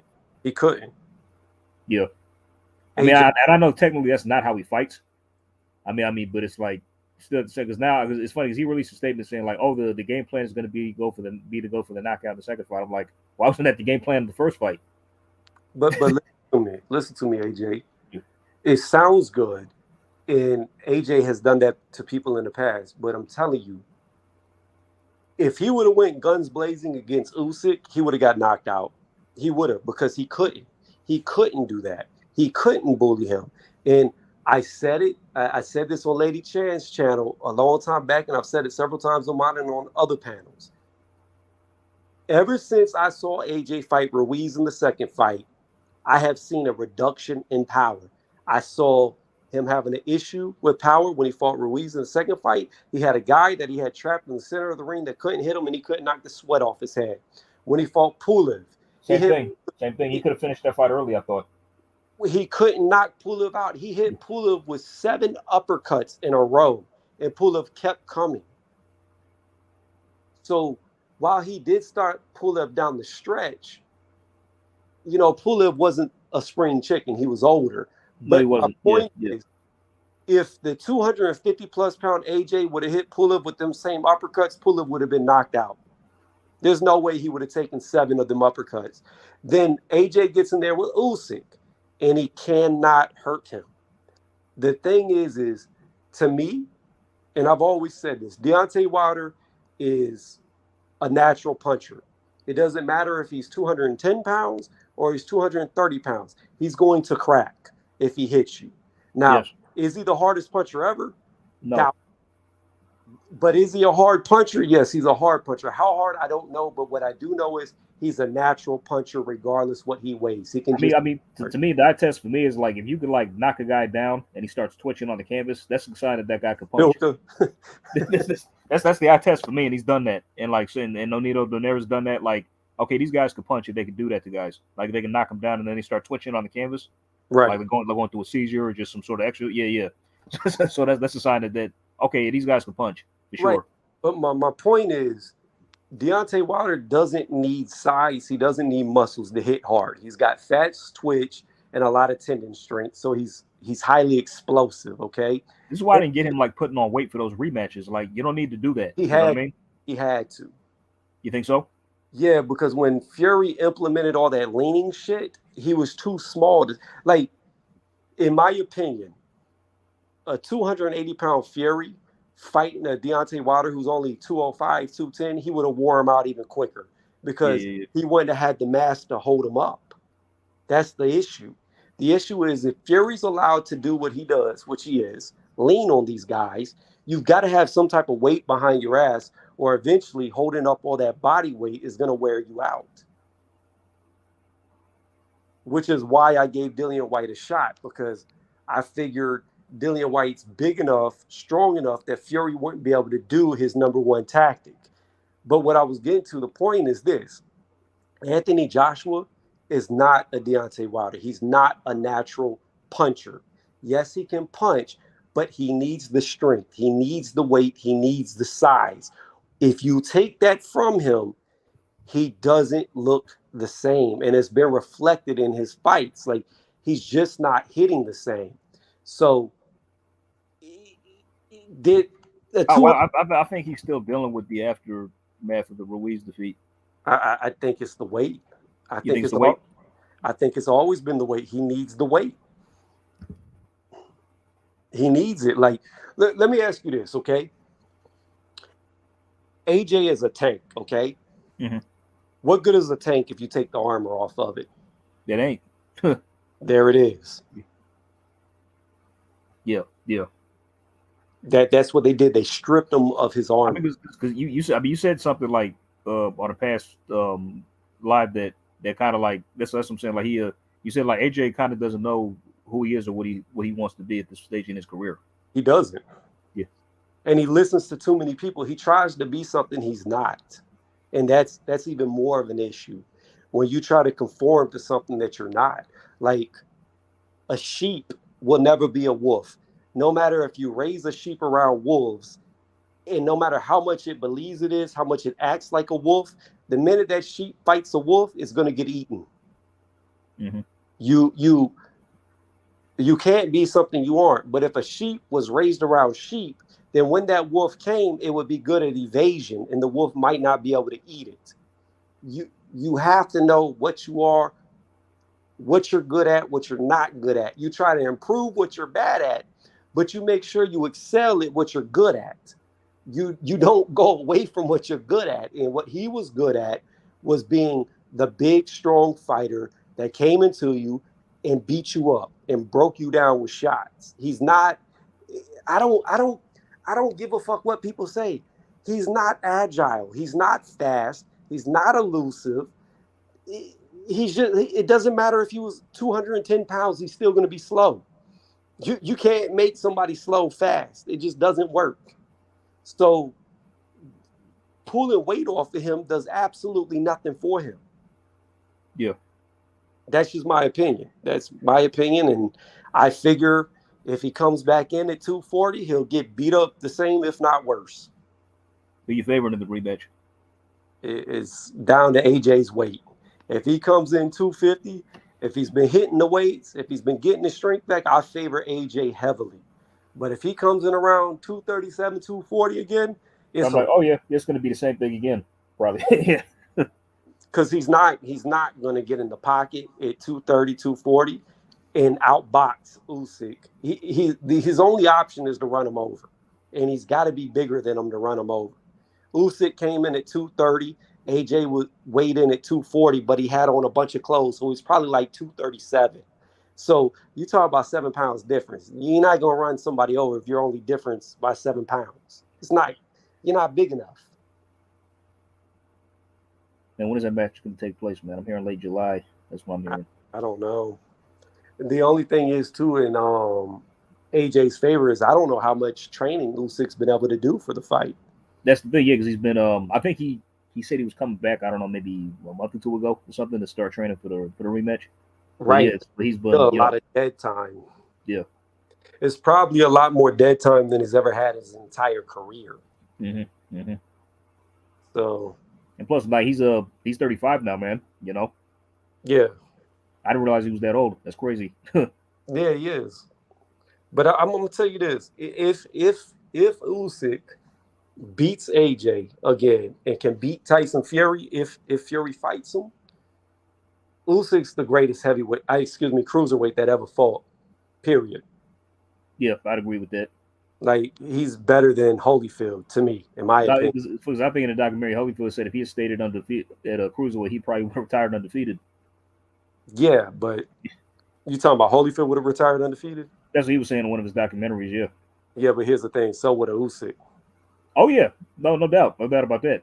The only difference here is Usyk's going for undisputed at heavyweight, and if he can do it undefeated, that's something Holyfield could not do. Yes. I mean, like because Holyfield was undisputed in cruiserweight and heavyweight, but that's the 3-belt era. Right, but also, but Usyk was the first to do it in the 4-belt era. So yeah. But he also took losses to get there, and isn't he like a 5-time heavyweight champion? 4 times. I mean, no. Holyfield, he became undisputed at heavyweight too without taking losses because he was still undefeated when he fought Buster Douglas. Well, yeah, that's true. Yeah. He only lost the Bo after that. Yeah, the first right. fight. But that was kind of like a easier route than what Usyk had because he's had to fight more than one fight at heavyweight. Yeah, that's true. He fought more than one fight at heavyweight. He lost. Yeah. So, I mean, my thing is this: are you sure it's a 4-time, not a 5-time? You might be right. 4 because when let me see. Okay, so first time, he beat Douglas. The second time, Bo in the rematch. The third time, Tyson, and the fourth time, Ruiz. And it would have been 5th had he got the decision against Valuev. Which he beat the shit out of him. Yeah, so that should have been 5. Yeah. It should have been 5 in that fight. So 4-time, but here's the thing: in order to be a 4-time champion, what do you have to do? You got to fight. No. You have to vacate? No. No. In order to be a 4-time champion, you got to lose 3 times. Oh yeah. There you go. Yeah. You're right. He doing that, he took losses. Yeah, he did. Right. So to me, it's much more impressive if you go there and beat multiple heavyweights, which Usyk has done now, and you become undisputed and undefeated. Yeah. Wow. Yeah. That'd be quite the achievement. It really would. I mean, plus like he doesn't even have 20 fights yet, like pro fights. Yeah. Well, that's because But them that's Eastern he, European he guys is that start yeah, so late. he is. I mean, because like I mean, you say that with these European guys, like they were extensive amateurs. I think like guys like Better Be, um, Usyk and Loma. They got like 300 amateur fights or damn near close to him. Well, Bivol, same thing with him too. You know what I mean? yeah, that's the thing about the Eastern Europeans and like the Cubans. They don't go pro till they're in their 30s or Yeah, close to it. you're just mid to late 20s or whatever. Yeah, Yeah, so so they don't have a lot of longevity, yeah, I unfortunately. think Better Be turned pro when he was like 28. So Yeah, but yeah, I mean, if Usyk could do it, like I said, if AJ comes in 250 plus, I think he wins. But if he comes in low 240s, 230s, I think the writing's on the wall and he's done. I mean, if he loses that rematch again, he might well be. Well, I just mean in the fight he's done. I don't know about his Yeah. career, but I mean, he can probably sell. I mean, he probably won't just reach the same level of stardom as he once did. Who knows? I mean, I don't know. I can't say, but it just won't be a good look if he loses again. no, no, it won't. I I mean, mean, I think that's honestly like that's probably the fall of Matchroom if that happens again. Like, if I'm being honest. that's why they had to cheat for Katie, even though Come on, bro. Eddie had to protect them investments because he's losing left and right. I mean, what was funny was how there's like, first off, I don't believe for a second that Joshua Buatsi got injured before that Vlasov fight Right. because that was the after the upsets in Sheffield when Harper and Kid Galahad got knocked out. Mm-hmm. And Eddie's like, nope, you ain't fighting this guy. Sorry, like you gonna tell him you got injured? No, nope, nope, you're not doing it. No. And Josh's like, yep, okay, yeah, no problem. You know what I'm saying? Because Vlasov would have beat his ass. Well, the thing about Eddie is he started off very good with getting champions, but where's his younger talent or his young champions? It's a good question because now I think he's gonna be very careful with Conor Ben. Yeah. Like very careful. Like that's his little pet chihuahua. So you know. Wow. If Conor Ben loses, who does he have left? Let's say AJ loses, Conor Ben loses. What does he got? That's a good question. I don't know. Like I guess he better focus attention to his female stallions, his Valkyries. Yeah, but Katie Taylor's already 35, going on 36. She ain't got but a couple of more fights left in her. He's got he just signed Alicia. Let me see. He's got but Chantel look, Cameron. I mean, he's really got his like all his other female fighters. we talked about this earlier. Alicia is probably more than likely going to lose to Mayer. Like, we'll see. Look, I would like to see her win, but she's probably going to lose. Like, I'm being honest. Like, you really think she's gonna lose? I think Mayer is. I think she fights like a dude. Like, she's very skilled. Yeah, 50-50. That's what I'll say. And who's the best woman win? Who is Mayer's trainer? I forget. I know she. I don't even know. I mean, I think she. Matter of fact, like I see Tony Harrison in her corner a lot. I don't know if that's her trainer. I know that's not her trainer, but but she. I think they trained at the same gym in Detroit or whatever. But I don't know who her trainer is actually. I can't remember his name. He's trained other world champions, and he's only trained male fighters. And he said he would never train a female. Oh, you talking about Michaela? Yeah. Oh yeah, Al Mitchell. There it is. Yeah. That's the guy. Right. Yeah. Yeah, but he made an exception for. I remember that. Yeah. I remember he said that. Yeah. I'm telling you, that's a big deal when a guy who's trained male world champion said he'll never train a female, and then takes on a female. Yeah, but it was a big deal when Manny Stewart was in the corner of Lennox Lewis and he got knocked out by Hakeem Robin. But just saying, But what happened in the rematch? I know, but hey, you lost the first fight. So. Well, that's the thing about Lennox. Lennox had a glass chin, like his jaw. Well, you know what? I wouldn't say that. It's just that, like, I think when he got stopped, it's just he got hit by punches he didn't see. That's what happened. I'm telling you, because he's fought a lot of big punchers. He has, but they couldn't hit him. I mean, like, dude, that Ray Mercer fight was a slugfest, man. Like Mercer could crack. Like, what's Ray Mercer's biggest win? Morrison? I think so. Yeah, who did he beat after that? Let me see. Probably Morrison. Yeah. I mean, Morrison was Cheney himself. I mean, he couldn't take a shot either. Well, really, he wasn't. Check this out. So Morrison, right? Yeah. When he fought Ray Mercer, See, Morrison destroyed himself like Tyson. He got involved with a bunch of drugs. He liked the Yeah, party. yeah, yeah, yeah. All that, yeah, that, yeah, all that That. stuff. Outside of that, I don't think Morrison had a glass jaw. Here's the thing about it. Really? When he lost to Ray Mercer, Yeah. he had HIV. He had what? He had HIV. When he lost to Mercer? Yes. So he came out with a documentary and said when he caught it on the set of Rocky, which I believe was in '89 when the movie. Whoa. So when he fought Ray Mercer, he had already had HIV, and back then it was a brand new Yeah. disease. They didn't know. Oh, he got it that early? Yeah, he got it in '89, I believe it was.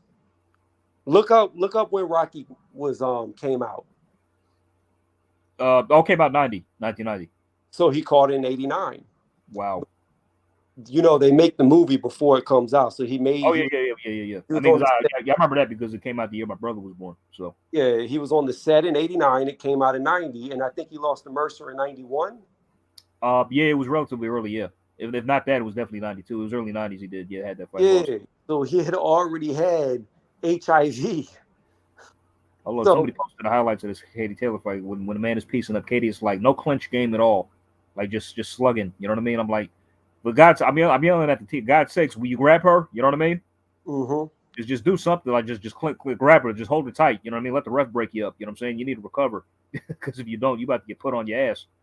He said Tommy Fury with the steroids and coke. Tommy's no, I mean the way he's calling out Jake is cringe, man. It really is. Tommy can't fight. I don't rate him at all. Really, I don't. I don't think he's nothing really is really eye catching about what he does. No, he can't fight. He I mean, literally cannot fight. And this is my problem. This is my problem. People will call Tommy Fury a real boxer all day long. He's a real boxer. He's a real boxer. But yet every person he's fought has a trash record. I've been saying that myself, but I'm actually questioning my statement now because like the more I see him fight, the more I look at him like, what if he's like just a boxer who's like a part-time boxer who's like he's like a social media star who boxes. What he claims that Jake is. Yeah, exactly. That's what I'm saying. I mean, like he might just be the same damn thing. I don't think Jake is a social media star who boxes. I think he's a social media star who turned into a boxer.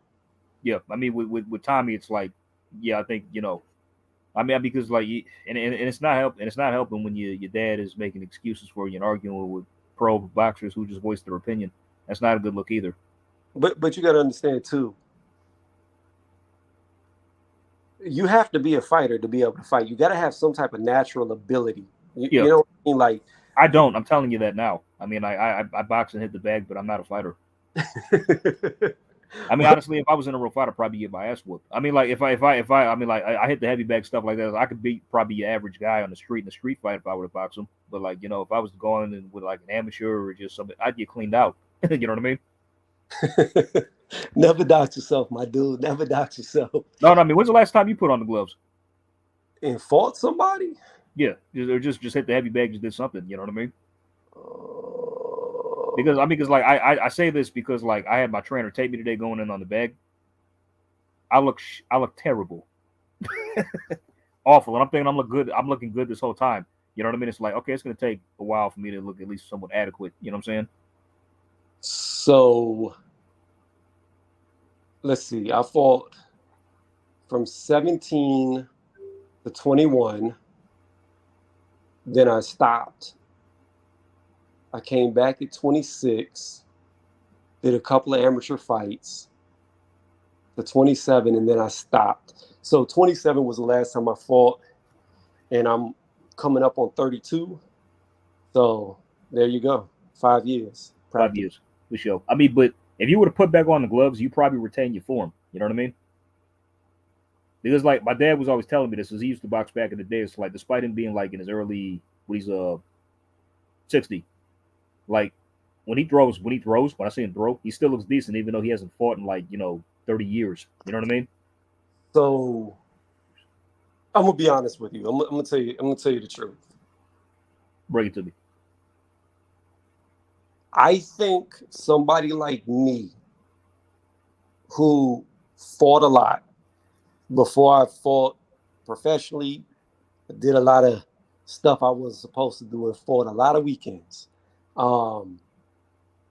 The problem I see is I think me coming back is a lot worse than somebody who's never fought before starting off, because the issue that a person like me is going to have, right, is I'm used to evading punches by millimeters, What is like your style? Like, what's your style? How'd you box? boxer puncher. Okay, got you. So you got to understand, when I used to fight, like my favorite fighters is Roy Jones Jr. by Mm-hmm. far. I used Mm-hmm. to showboat. I used to dance around. I used to put my face in front of people. I wanted to be Roy Jones Jr. Mm-hmm. But unlike Roy, I had the power to one shot people, even in the amateurs with 12-ounce gloves on and headgear. So I would always dance around, look pretty, touch people, stay on the outside, right? But the minute I see that chin go back, then I turn into a Mexican brawler. Like, I'm coming for you. I'm gonna finish you like Deontay Wilder, like Terrence Crawford. That's when I went in for the kill. But I definitely never relied on my power. I relied on speed and technique. And even though I packed a hell of a lot of power, it was always the last thing I relied on, because I used to always get told by my trainer that one day you're going to fight somebody that you're not going to hurt. And if you cannot hurt that person and all you have is power, what do you do then? Mm-hmm. So, And that's a lesson that Deontay Wilder unfortunately never learned. yeah. So, like, when so the way that I started fighting was, I remember it. I was 17 years old. We used to go to the 21 plus club every weekend. I don't even know how I never ended up in jail, because I used to love to fight. I was addicted to it. I never drank, never smoked. Well, I drank a little, but I never did it, like, by smoke, I mean like weed. I never did any drugs.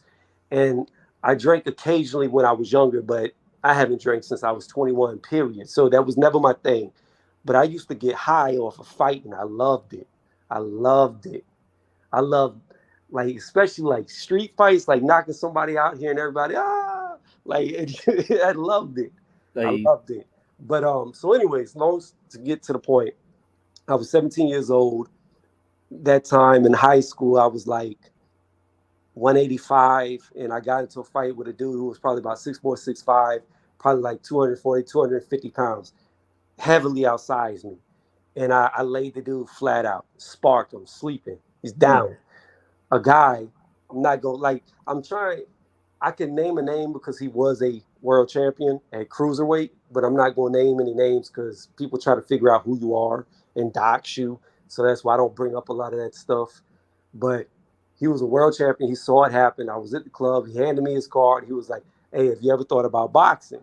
And I was like real cocky, arrogant. I was like, "Nah, I ain't thought about it." And I took his card and didn't think nothing of it. Fast forward about 2, 3 months, I got into another fight, and one of my friends was like, "Man, you ever thought about fighting? You ever thought about boxing?" I was like, "Nah." He was like, "You should, man. You got hands." I was like, "I don't know." So I got that card. I went to the gym. Like, after he said that, I just was like, "Fuck it, let's try it." So I looked for the card, found it, went to the gym, got to the gym. Dude saw me, he remembered me, and pretty much he had me shadow boxing in front of a mirror for like 2 or 3 days straight, to the point of where it pissed me off and I went to leave the gym. When he saw me leaving the gym, he was like, "Where are you going?" I'm like, "I'm tired of doing this in the mirror. This ain't doing nothing for me. I already know how to fight." And he was like, "Oh, you think you know how to fight?" I was like, "You know I know how to fight. That's why you gave me your card." He was like, "Well, why don't you show me how to fight?" I was like, "Okay, let's do it." You know what I mean? I'm young. I'm 17. I ain't never lost a fight. I'm fighting adults at 17 years old, knocking them out, sleeping on them, regardless of the size. So my head is to the moon. So I get in there with this fucking world champion, right? Dude, first 30 seconds, I'm landing shots on this dude. He's staggering back. He's looking hurt, right? And I'm in my mind, I'm like, I got this shit. I'm working this dude. It's easy. And it's a champion. And then all of a sudden, I say 30 seconds. It may have been shorter than that, but it felt about like 30 seconds, right? All of a sudden, I see this motherfucker wink at me and smile, and then it completely 180. He beat me from one end of the ring to the other. He beat me so bad my body was trying to fall to the ground, and he was holding me up with one arm and beating me with the free arm. Like, I got the living shit beat out of me. Like, I've never been beat up so bad before or since. And it was at that moment that I got hooked because like most people would have quit then. You know what I mean? Like I'm talking about, he beat me like I killed his dog. Like it was bad. And I went home sore, hurting, and in my mind I was like, I gotta learn this shit. I gotta learn this. I gotta learn it. So I started going to the gym, and it was funny because all the fights that I used to get into came to a halt. Once I really started boxing, I quit doing that, doing it in the gym, fell in love with it, and then I had some stuff happen, and it pretty much brought that to a halt. And then I just was like, it's done because I lost some time, and that was it for me. Then, like I said, around like 25, 26 years old, I had a couple of more fights, came back after the fact, wanted to do it. But by then, I already had my college degree. And it just was like, boxing is one of them things where if you're going to do it amateur, you need to do it young because it's one of the only sports to where you need a full-time job and box to support it. Like Yeah, yeah. it was just too much time consuming. Then again, like the other flip side to that is I've seen so many robberies from going around with them, doing like the undercards where they'd have the amateur come out for some of the pro fights before the undercard even started. And I just saw like even guys from my gym that I saw lose the fight, they get the win. And it's just like, it's a dirty ass sport. It takes too much time, too much effort. And it's a crapshoot. Like if you don't get the knockout, are you going to get robbed? If you get robbed early in your career, in boxing, one loss is everything. That could end your career if you're 10-1. You know what I mean? 10-2. Like you're done. You're not gonna get anywhere. So I don't know. Like I just fell out of it, but I always have it in me. But to get to the point of what I was saying, with all the time that I put in, because I've done so much fighting, like in my mind, I know when muscle memory kicks in, I'm gonna want to evade everything by the smallest amount to burn the least amount of energy. The problem with that is my reaction time's not where it should be to do that. So whereas my body's gonna want to get out the way, I know I'm gonna catch punches. I normally wouldn't be able to evade. That's where the ring rust comes from. So I feel like I don't know, dude. Like if I hit somebody, I can hurt them badly. But it's been so long since I boxed. I think for a good 2, 3 months of me getting back in shape and sharpening up, I think probably 16, 17 year olds who are actively fighting would probably put a lot of work on me. Like that are real boxers, not somebody who's never fought before, but you know what I mean? Like Yeah, yeah. kids with 30, 40, 50 fights, maybe even 20 fights. Yeah, it'd be hard. It'd be hard unless I hit them. Because I remember like Mike Tyson saying back, you remember that video of him went viral like 2 years ago of him like hitting he was like hitting the pads and he looked like back to form, Yeah. like his old self. Like he said that after he like that was just he did that, he was about to pass out. Right. Right. But here's what's so funny though, AJ. Yeah. You saw him look like that on the pads, right? He looked great. And he did say he was about to pass out. Yeah. However, when he fought Roy Jones Jr., it didn't look like that. It looked like he was old. Yeah, oh yeah. I mean what was funny, I thought he won that fight. He said he even held back on Roy. No, I was thinking that myself. You know what I mean? I'm like, I think he's carrying Roy, and he said he was like after the fight. He did. yeah, he won that fight. There's no question. And they scored some draw. I'm like, come on, man, seriously. He took it easy, man. He could have laid Roy out if he wanted. Mike Montero. He lost. But I mean, realistically, I think I could.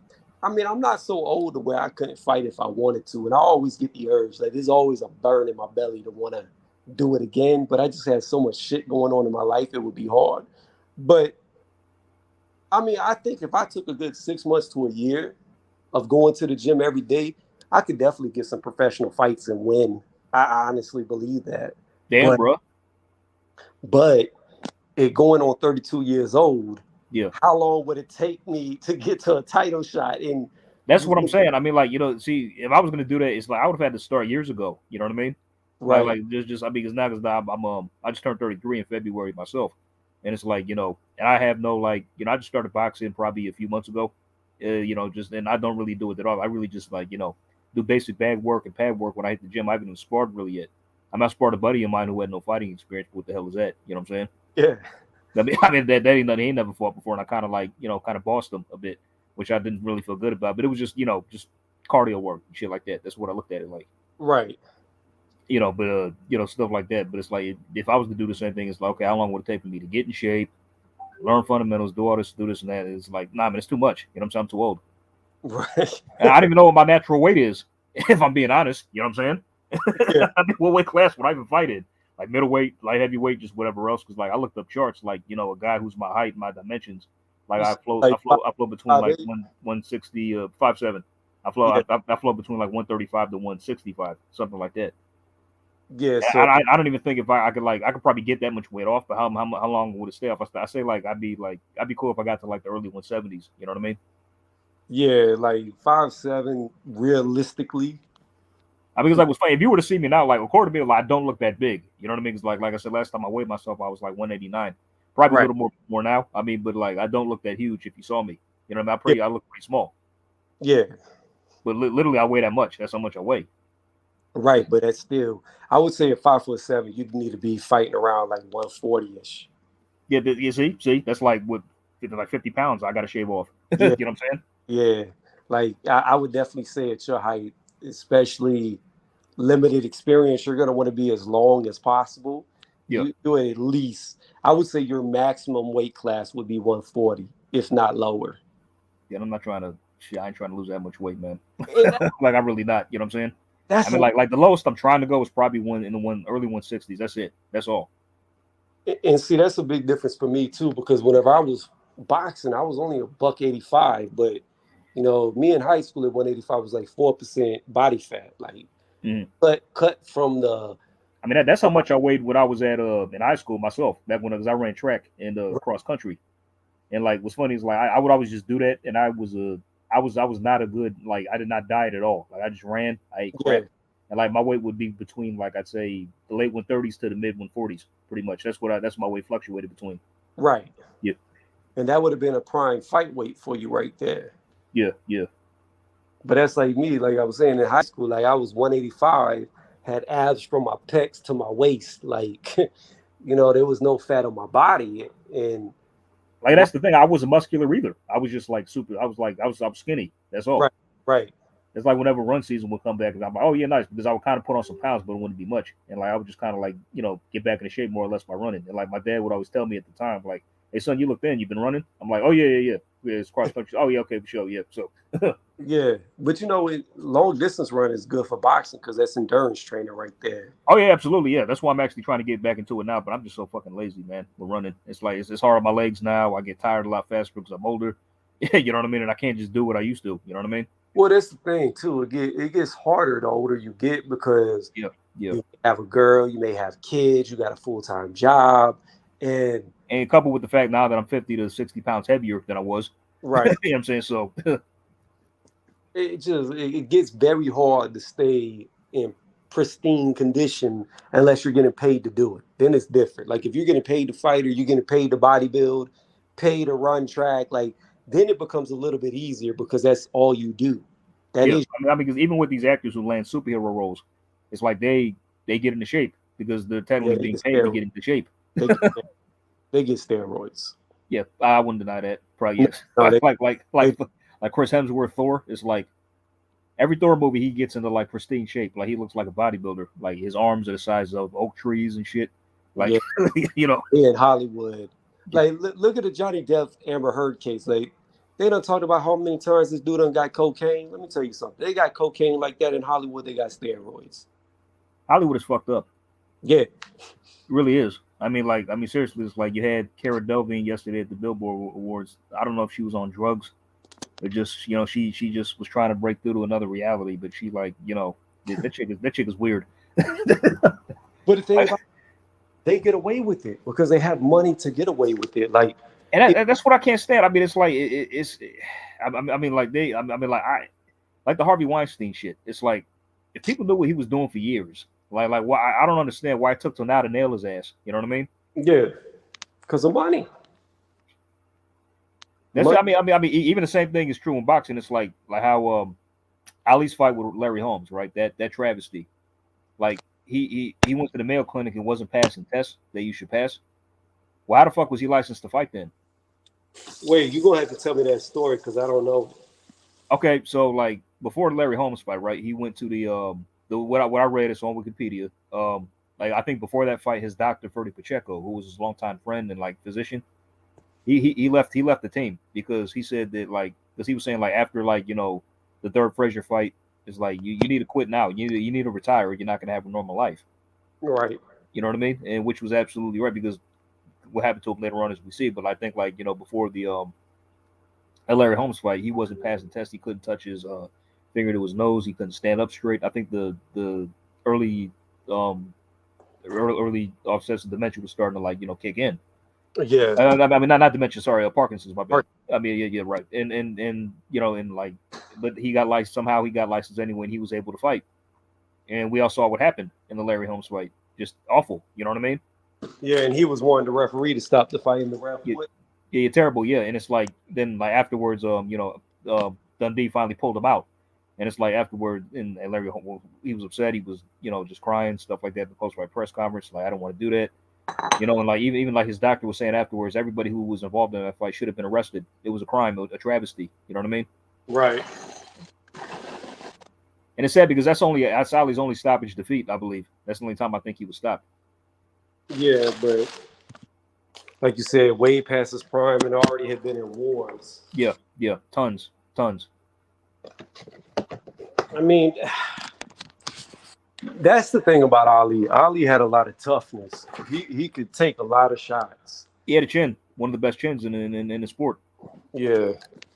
I mean, it's funny, but we found that out after his second comeback, in the fights with Frazier and Foreign, like all this kind of stuff. This dude could take punches, man. His chin is made of fucking granite for sure. One of the best chins.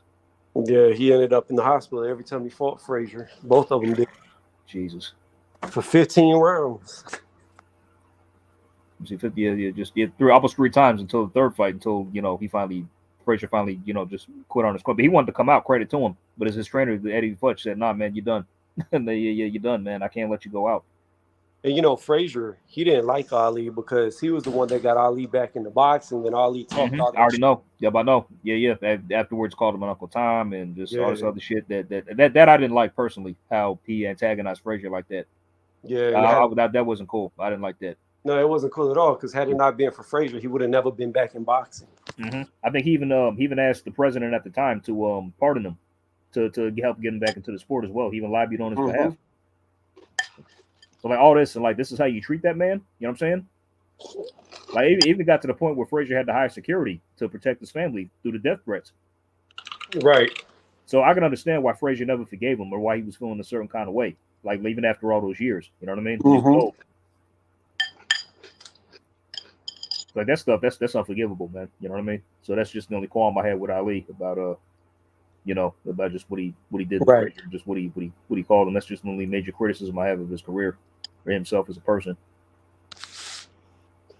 But not to say that Tyson Fury is better than Muhammad Ali, because the problem is when you talk about Muhammad Ali, you don't just talk about boxing. You talk about who he was outside of the ring. Yeah, he transcended the sport. Yeah. He really did. And I don't think Tyson Fury has really done that. if I'm being honest. No, but here's the thing about it. When hold on one second. Not because it's funny, like just right quick before you say something. I mean, like I think Lennox Lewis was actually asked like this. It was either last week recently said who would win out of a fight between you and Tyson Fury if you in your prime. And I think Lennox just laughed and said, "I'm not going to answer such an easy question, but what he does have to do is that he has to he has to beat all the top guys in the division, then beat the next generation, just like I did." Right. And he's absolutely right. I don't disagree with him for a second. You know what I mean? Yeah. Well, my thing is this.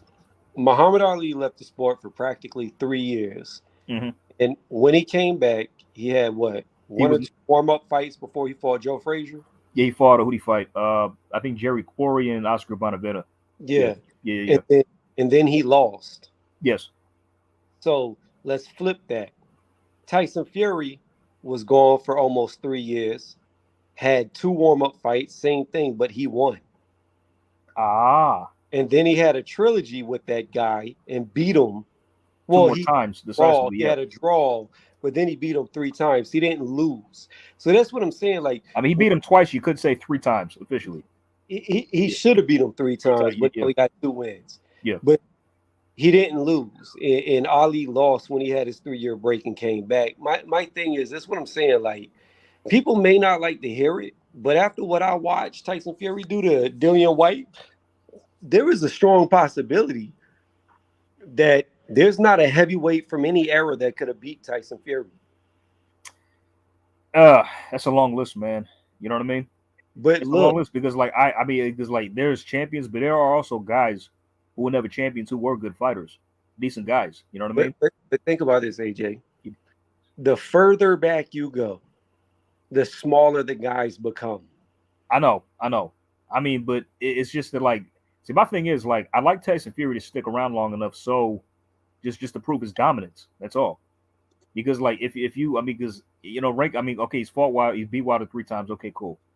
Dylan White, Klitschko, but that's pretty much it. And an unbeaten Chisora, really, it's Right. still not enough. You know what I mean? But here's the problem that I have. Yes. Here's the thing. Those two of those three wins are huge. Yeah. Because he beat Klitschko, a guy who was on his way to beat the record for title defenses. Yes. And he stopped that. He beat a long-reigning champion once and made it look easy. Then when he leaves and comes back, he beats another long-reigning champion and makes it look easy. And then he gets in there with a guy who's beat 6 top 10 fighters and makes it look easy. Like, the dude, like I said, I don't even like Fury. I was hoping he got knocked out so bad. I know. Yeah, so was I. I mean, but the thing is, like, okay, he's done all that, and I get you, but at the same time, like, okay, at least fight the winner of AJ Usyk and beat that guy. Do that first. You know what I mean? Well, we'll have to see, but yeah. I mean, but if he retires now and doesn't do that, then it's like, I don't know if you can say that. I mean, I don't know if you could make that claim that he's like the greatest heavyweight of all time or one of them or an ATG. You know what I mean? But here's my thing, AJ. And Fury's, I understand that people want to see undisputed. I got it. I understand it. Yeah. But here's the problem. Fury won all the belts that Usyk now has. Those are Fury's belts. Fury never lost them. I know, but at the same time, like, he's never held them all simultaneously. But he's won them all without losing. He has, but even without losing them in the ring, he still lost them. But here's the thing: to win all the belts that he's won, he's beat the number one guy every single time. He has. That's true. Because AJ was no longer the number one fighter when Fury beat Wilder because AJ had already lost to Ruiz. He fell below Wilder.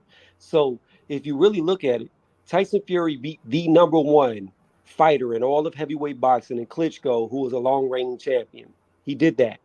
He got the 3 belts that Usyk now has. He left the sport. He comes back. He fights the next number one long-reigning champion and beats him. See, when AJ won all those titles, he didn't beat the number one guy because there was no number one guy.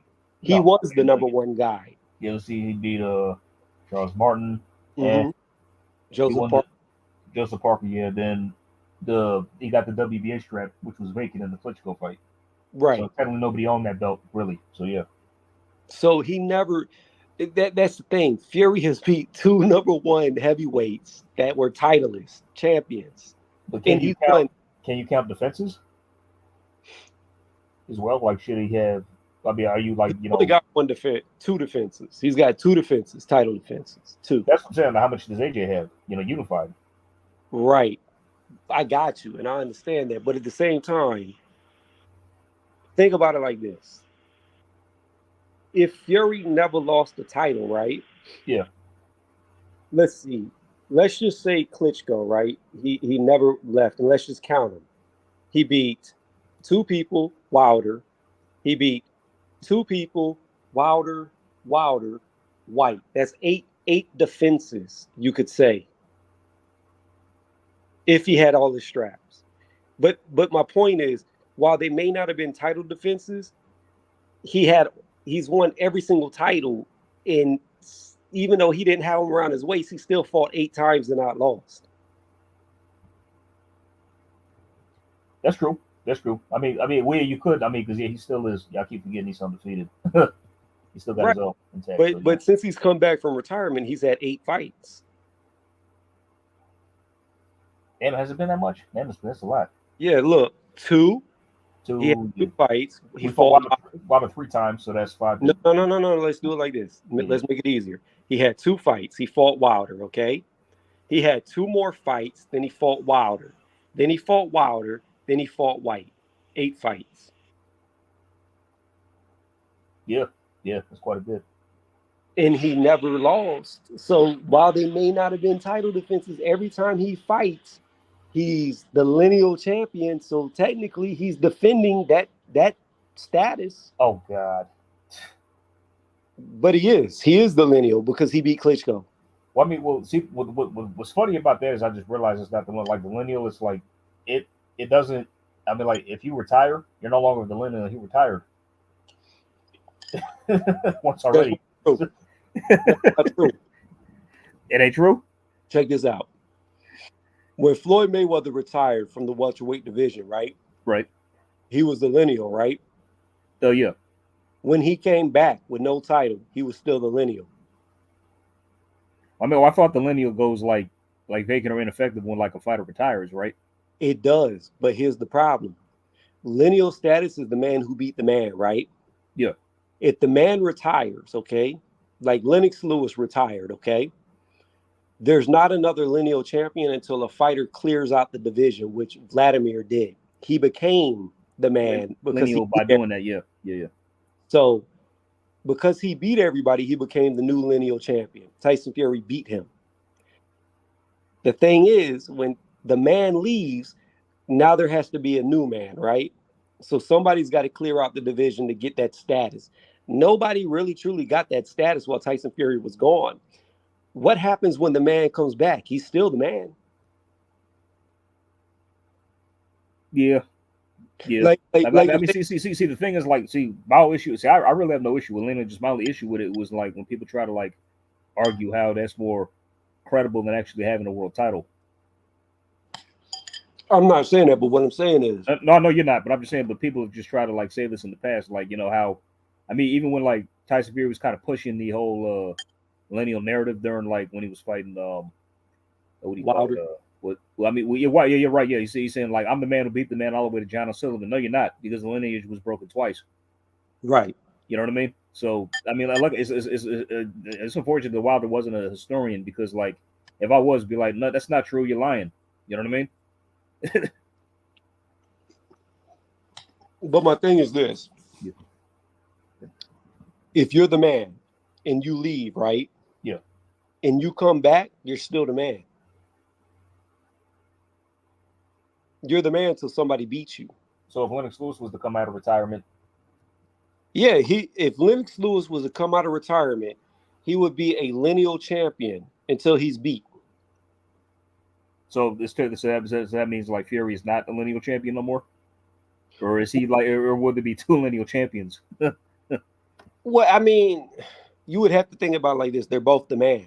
The only way to know who the real one is they fight each other. Yeah, right. But the thing about it is if Lennox Lewis didn't fight him and he kept fighting, let's say he fought Joe Joyce and beat him, he's still the man because he didn't lose. He's never lost that. Just because he walked away doesn't mean he loses that status. It's his status until he gets beat. So Joe Joyce was to beat him up. Now Joe Joyce is the new man, yes? You could make that argument because he beat him. He's the man that beat the man. The only way that you can be the man that beat the man is to beat the man. And if you beat the man, you got to be the man that beat the man, regardless of the circumstance. That shit is confusing. I know. I know it is. That's why I never think about it too much, really. So, but look, think about it like this. Look at your avatar. Yes. Okay. If Afro disappears and goes into hiding, right? Mm-hmm. The number 2 headband's always going to be the number 2 headband, regardless if the number 2 kills everybody. Until he kills Afro Samurai or Afro Samurai dies to where he can get that number 1 headband, he'll never be the true number 1. Yeah, that's a good analogy. I mean, I've always wondered about that myself. It's like, okay, so like Afro, he killed the number one, right? Eventually. Mm-hmm. Okay, what happens to the number two now? Does that go floating in the wind? And does he throw? Who picks it up? You know what I'm saying? No, Like, they explain that. They explain that the number two headband is given up. Once the number two kills the number one, he lets go of the number two. And the well, thing, like, but that's what I'm saying. Like, but like, and it was never explained like what happened to it afterwards. You know what I mean? I mean, like this, and then in the sequel, Resurrection, somebody had it, but it's never explained how he got it. because it is, they tell you how you get the number two headband, right? So here's how it works. I know how you get it because you have to kill the number two to be the number two. No. Yeah. Listen. Yeah. The number one headband, right? Yeah. Only the number two headband can fight him. So if you're Yes. 3, 4, 5, 6, you can't fight the number one headband. You have to have the number two. Yes, I know that. Yeah. So the number two headband gets picked up by whoever can pick it up, and then I mean, well, I know that because like, all right, so like, yeah, you just said like, yeah, the number two headband can only fight the number one, nobody else. But like, the only hindrance to that is anybody can fight the number two. Who has that? Now, like, if you like if you kill the number two, you're the new number two, whatever else. I know that, but like, let's say the number two kills the number one. Like, you know, the number two headband. Okay, the number two is not the, you know, he's now the new number one. What happens to the headband? I told you, Afro lets it go in the wind, and whoever. Oh, okay, yeah. So he does. Yeah, that's what I'm saying. I mean, like that's just how I theorized it. That's what I'm saying because like, you know, yeah, it's like okay, I'm like that's what I'm saying. He must have just thrown it in the wind. And whoever picked it up. So that's how it worked. Whoever picked it up, and they're hunted by everybody. That's what I figured because it was like he was like in the sequel, like the guy who was in the number two. I'm like, oh, never explained. I'm guessing he picked it up in the wind. You know what I'm saying? Or just on the ground or something. Or he killed the guy who picked it up. Who had it or whatever. Yeah, that's just, you know, that's just that was my concern when I first saw it years ago. You know what I mean? Yeah, but Afro let it go, and whoever got it, and yeah, that's just that's just the argument I went with, or just with the explanation. Oh, I guess he just threw it in the wind. Whatever, it is what it is. but back to the point about Tyson Fury, right? How I was go back further and further in history, they get smaller and smaller, and I'm about to get off so I can go to bed to get up in the morning for work. But check this Understandable. out. Check this out, my dude. Sure. George Foreman, right? He was considered the biggest guy of his era. Mm-hmm. He was only 230 pounds at 6'4" in his prime. Yeah. George Foreman would be teeny compared to the boxers today. Yeah, it's kind of a shock because like a lot of guys are naturally big. Yeah, I think the average boxer is like 6'4". So he's like average in height, and most of these guys are 240, 250 pounds. Whew. So that's what size would be a factor. Yeah, you're right. I mean, but you know, that's what I'm saying about Tyson Fury. Is like the further back you go, the more of an advantage he's going to have. Like Ali was only 6'2". Yeah, that's what's the most or he weighed? 6'3". He might have been 6'3". It's 6'3". 6'3", yeah. But regardless, he's 6'3". Fury's 6'9". He's an anomaly, man. Yeah. I mean, there's credible. It's like I'm just thinking, like, could he beat everybody? You know what I mean? The only person I think could beat Fury, prime for prime, is Mike Tyson. That's it. Yeah, because just that inside work, man. You know what I mean? That bob and weave and all that. Yeah, Tyson was so fucking fast that it amazes me how nobody talks about Tyson's speed. Like, how the fuck y'all think he was closing the gap? I mean, he can land like probably 4 punches in less than a second. Right. Yeah. With the power behind it. That's the thing. Yeah. So I think that's what made him honestly dangerous. It wasn't his power, it was his speed. Yeah, I agree. And that's what I'm saying. I think that's the only fighter that potentially could beat him. Like, well, you know, it's funny. What if, even despite his age, because I remember like he was talking about how he released a video about like what Canelo needed to do to beat Bivol. He was still showing decent movement at his age. Right. And I said, you know what? If he had like a full camp, he probably could beat some of the guys today, despite his age. You know what I mean? I wouldn't be surprised. I mean, maybe not top guys, but maybe like, you know, just some French contenders or something like that. Here's you know what I'm saying? Here's the problem.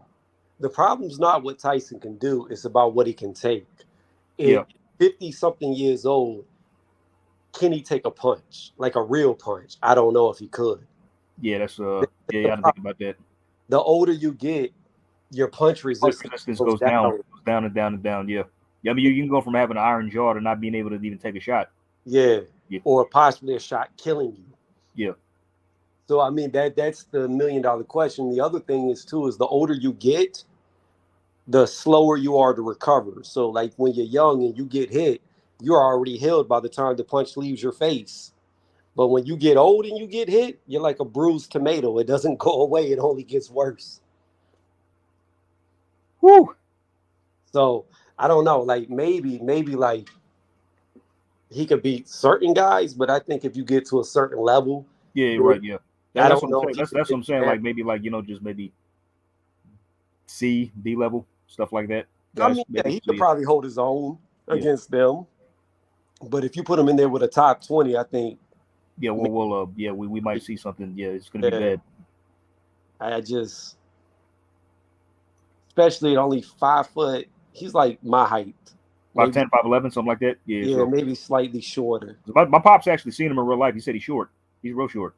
He's not How big at tall? all. How He's not tall is tall at all. My pops is like 5'10", 5'10"? and my dad said he wasn't even big when he saw him. So Were they eye to eye or was he I tall? yeah, my dad works at the airport. He's seen several celebrities and athletes come in. So he said he saw him once in person. Yeah, he's not big. He said he wasn't tall at all. Yeah, I don't know. Like how long ago did you see him though? Was it whenever Tyson was older in his youth? Older, like a few years ago. So yeah, so Yeah, so you get shorter with age too, and you tend to hunch a little bit instead of stand up straight. hmm So I don't know. Like now he may be like 5'9". Like he could have lost a couple of inches in age, but I think in his prime he was 5'10", 5'11". yeah, yeah. I But mean, they used to exaggerate his height. And he wore lifts on his shoes too. but I mean, you got to think about that, AJ. 5'10". Let's just say he's 5'10". 5'10", 220 pounds is a lot of fucking weight coming at you at a very low position. It is. Yeah, that's a lot. Let me see. He said, I think only Prime Vlad or Lewis could beat Fury, and only maybe Tyson too small. Lewis Watch washed. them easily. Yeah, but really, Lewis didn't wash him. I Lewis, thought I think he's talking about Vitali because he never fought Vlad. So no. He was saying that Lewis washed Tyson easily. got you. Watch. But that wasn't the real Tyson. That was a chef. Sorry. Yeah, I'm thinking of my bad. I'm thinking of Tyson. I get confused. Yeah, You know, yeah, Mike he did. I Tyson, mean, but that was a Tyson who was way past his prime, man. way past. That was Yeah, he was way. what Yeah, Tyson was. yeah, that was. It was. That was honestly a mismatch. Really, Tyson probably just had one good round, Yeah, and that was it. So but I don't know. Like I don't think Vlad could have beat him because he beat Vlad too easily. Like I don't even in that fight. Age wasn't a factor. He just outclassed him. Like it wasn't. I mean, like really, he kind of looked like he really didn't know what to do with the throw for the most part. He had him confused. He couldn't do anything. And Lewis, I think he might knock Lewis out. Like I'm gonna be honest with you, I think he might spark him. Sorry, one second, Tony. I'm not sure. Probably I'm about to leave in a few minutes when I'm done with the stream. So, Where you going? saying, Oh. my bad, the show. No, you good. I'm about to get off anyways. We about to end it, but I'm gonna say this. I don't think Lennox Lewis could have beat Tyson Fury because Lennox Lewis' bread and brother was jab, jab, grab, jab, jab, grab. That's how Emmanuel Stewart taught fighters how to fight. Just jab, jab, grab, jab, jab, grab. And ain't no fucking way a guy 6'4" is gonna jab, jab, grab a 6'9" guy who can get up to 280 pounds. Like, okay, grab Tyson Fury. That's what he wants you to do. Now he's just gonna lean on you. Yeah. So I don't think Lewis, especially with that chin, I don't think he stands a chance against Tyson Fury.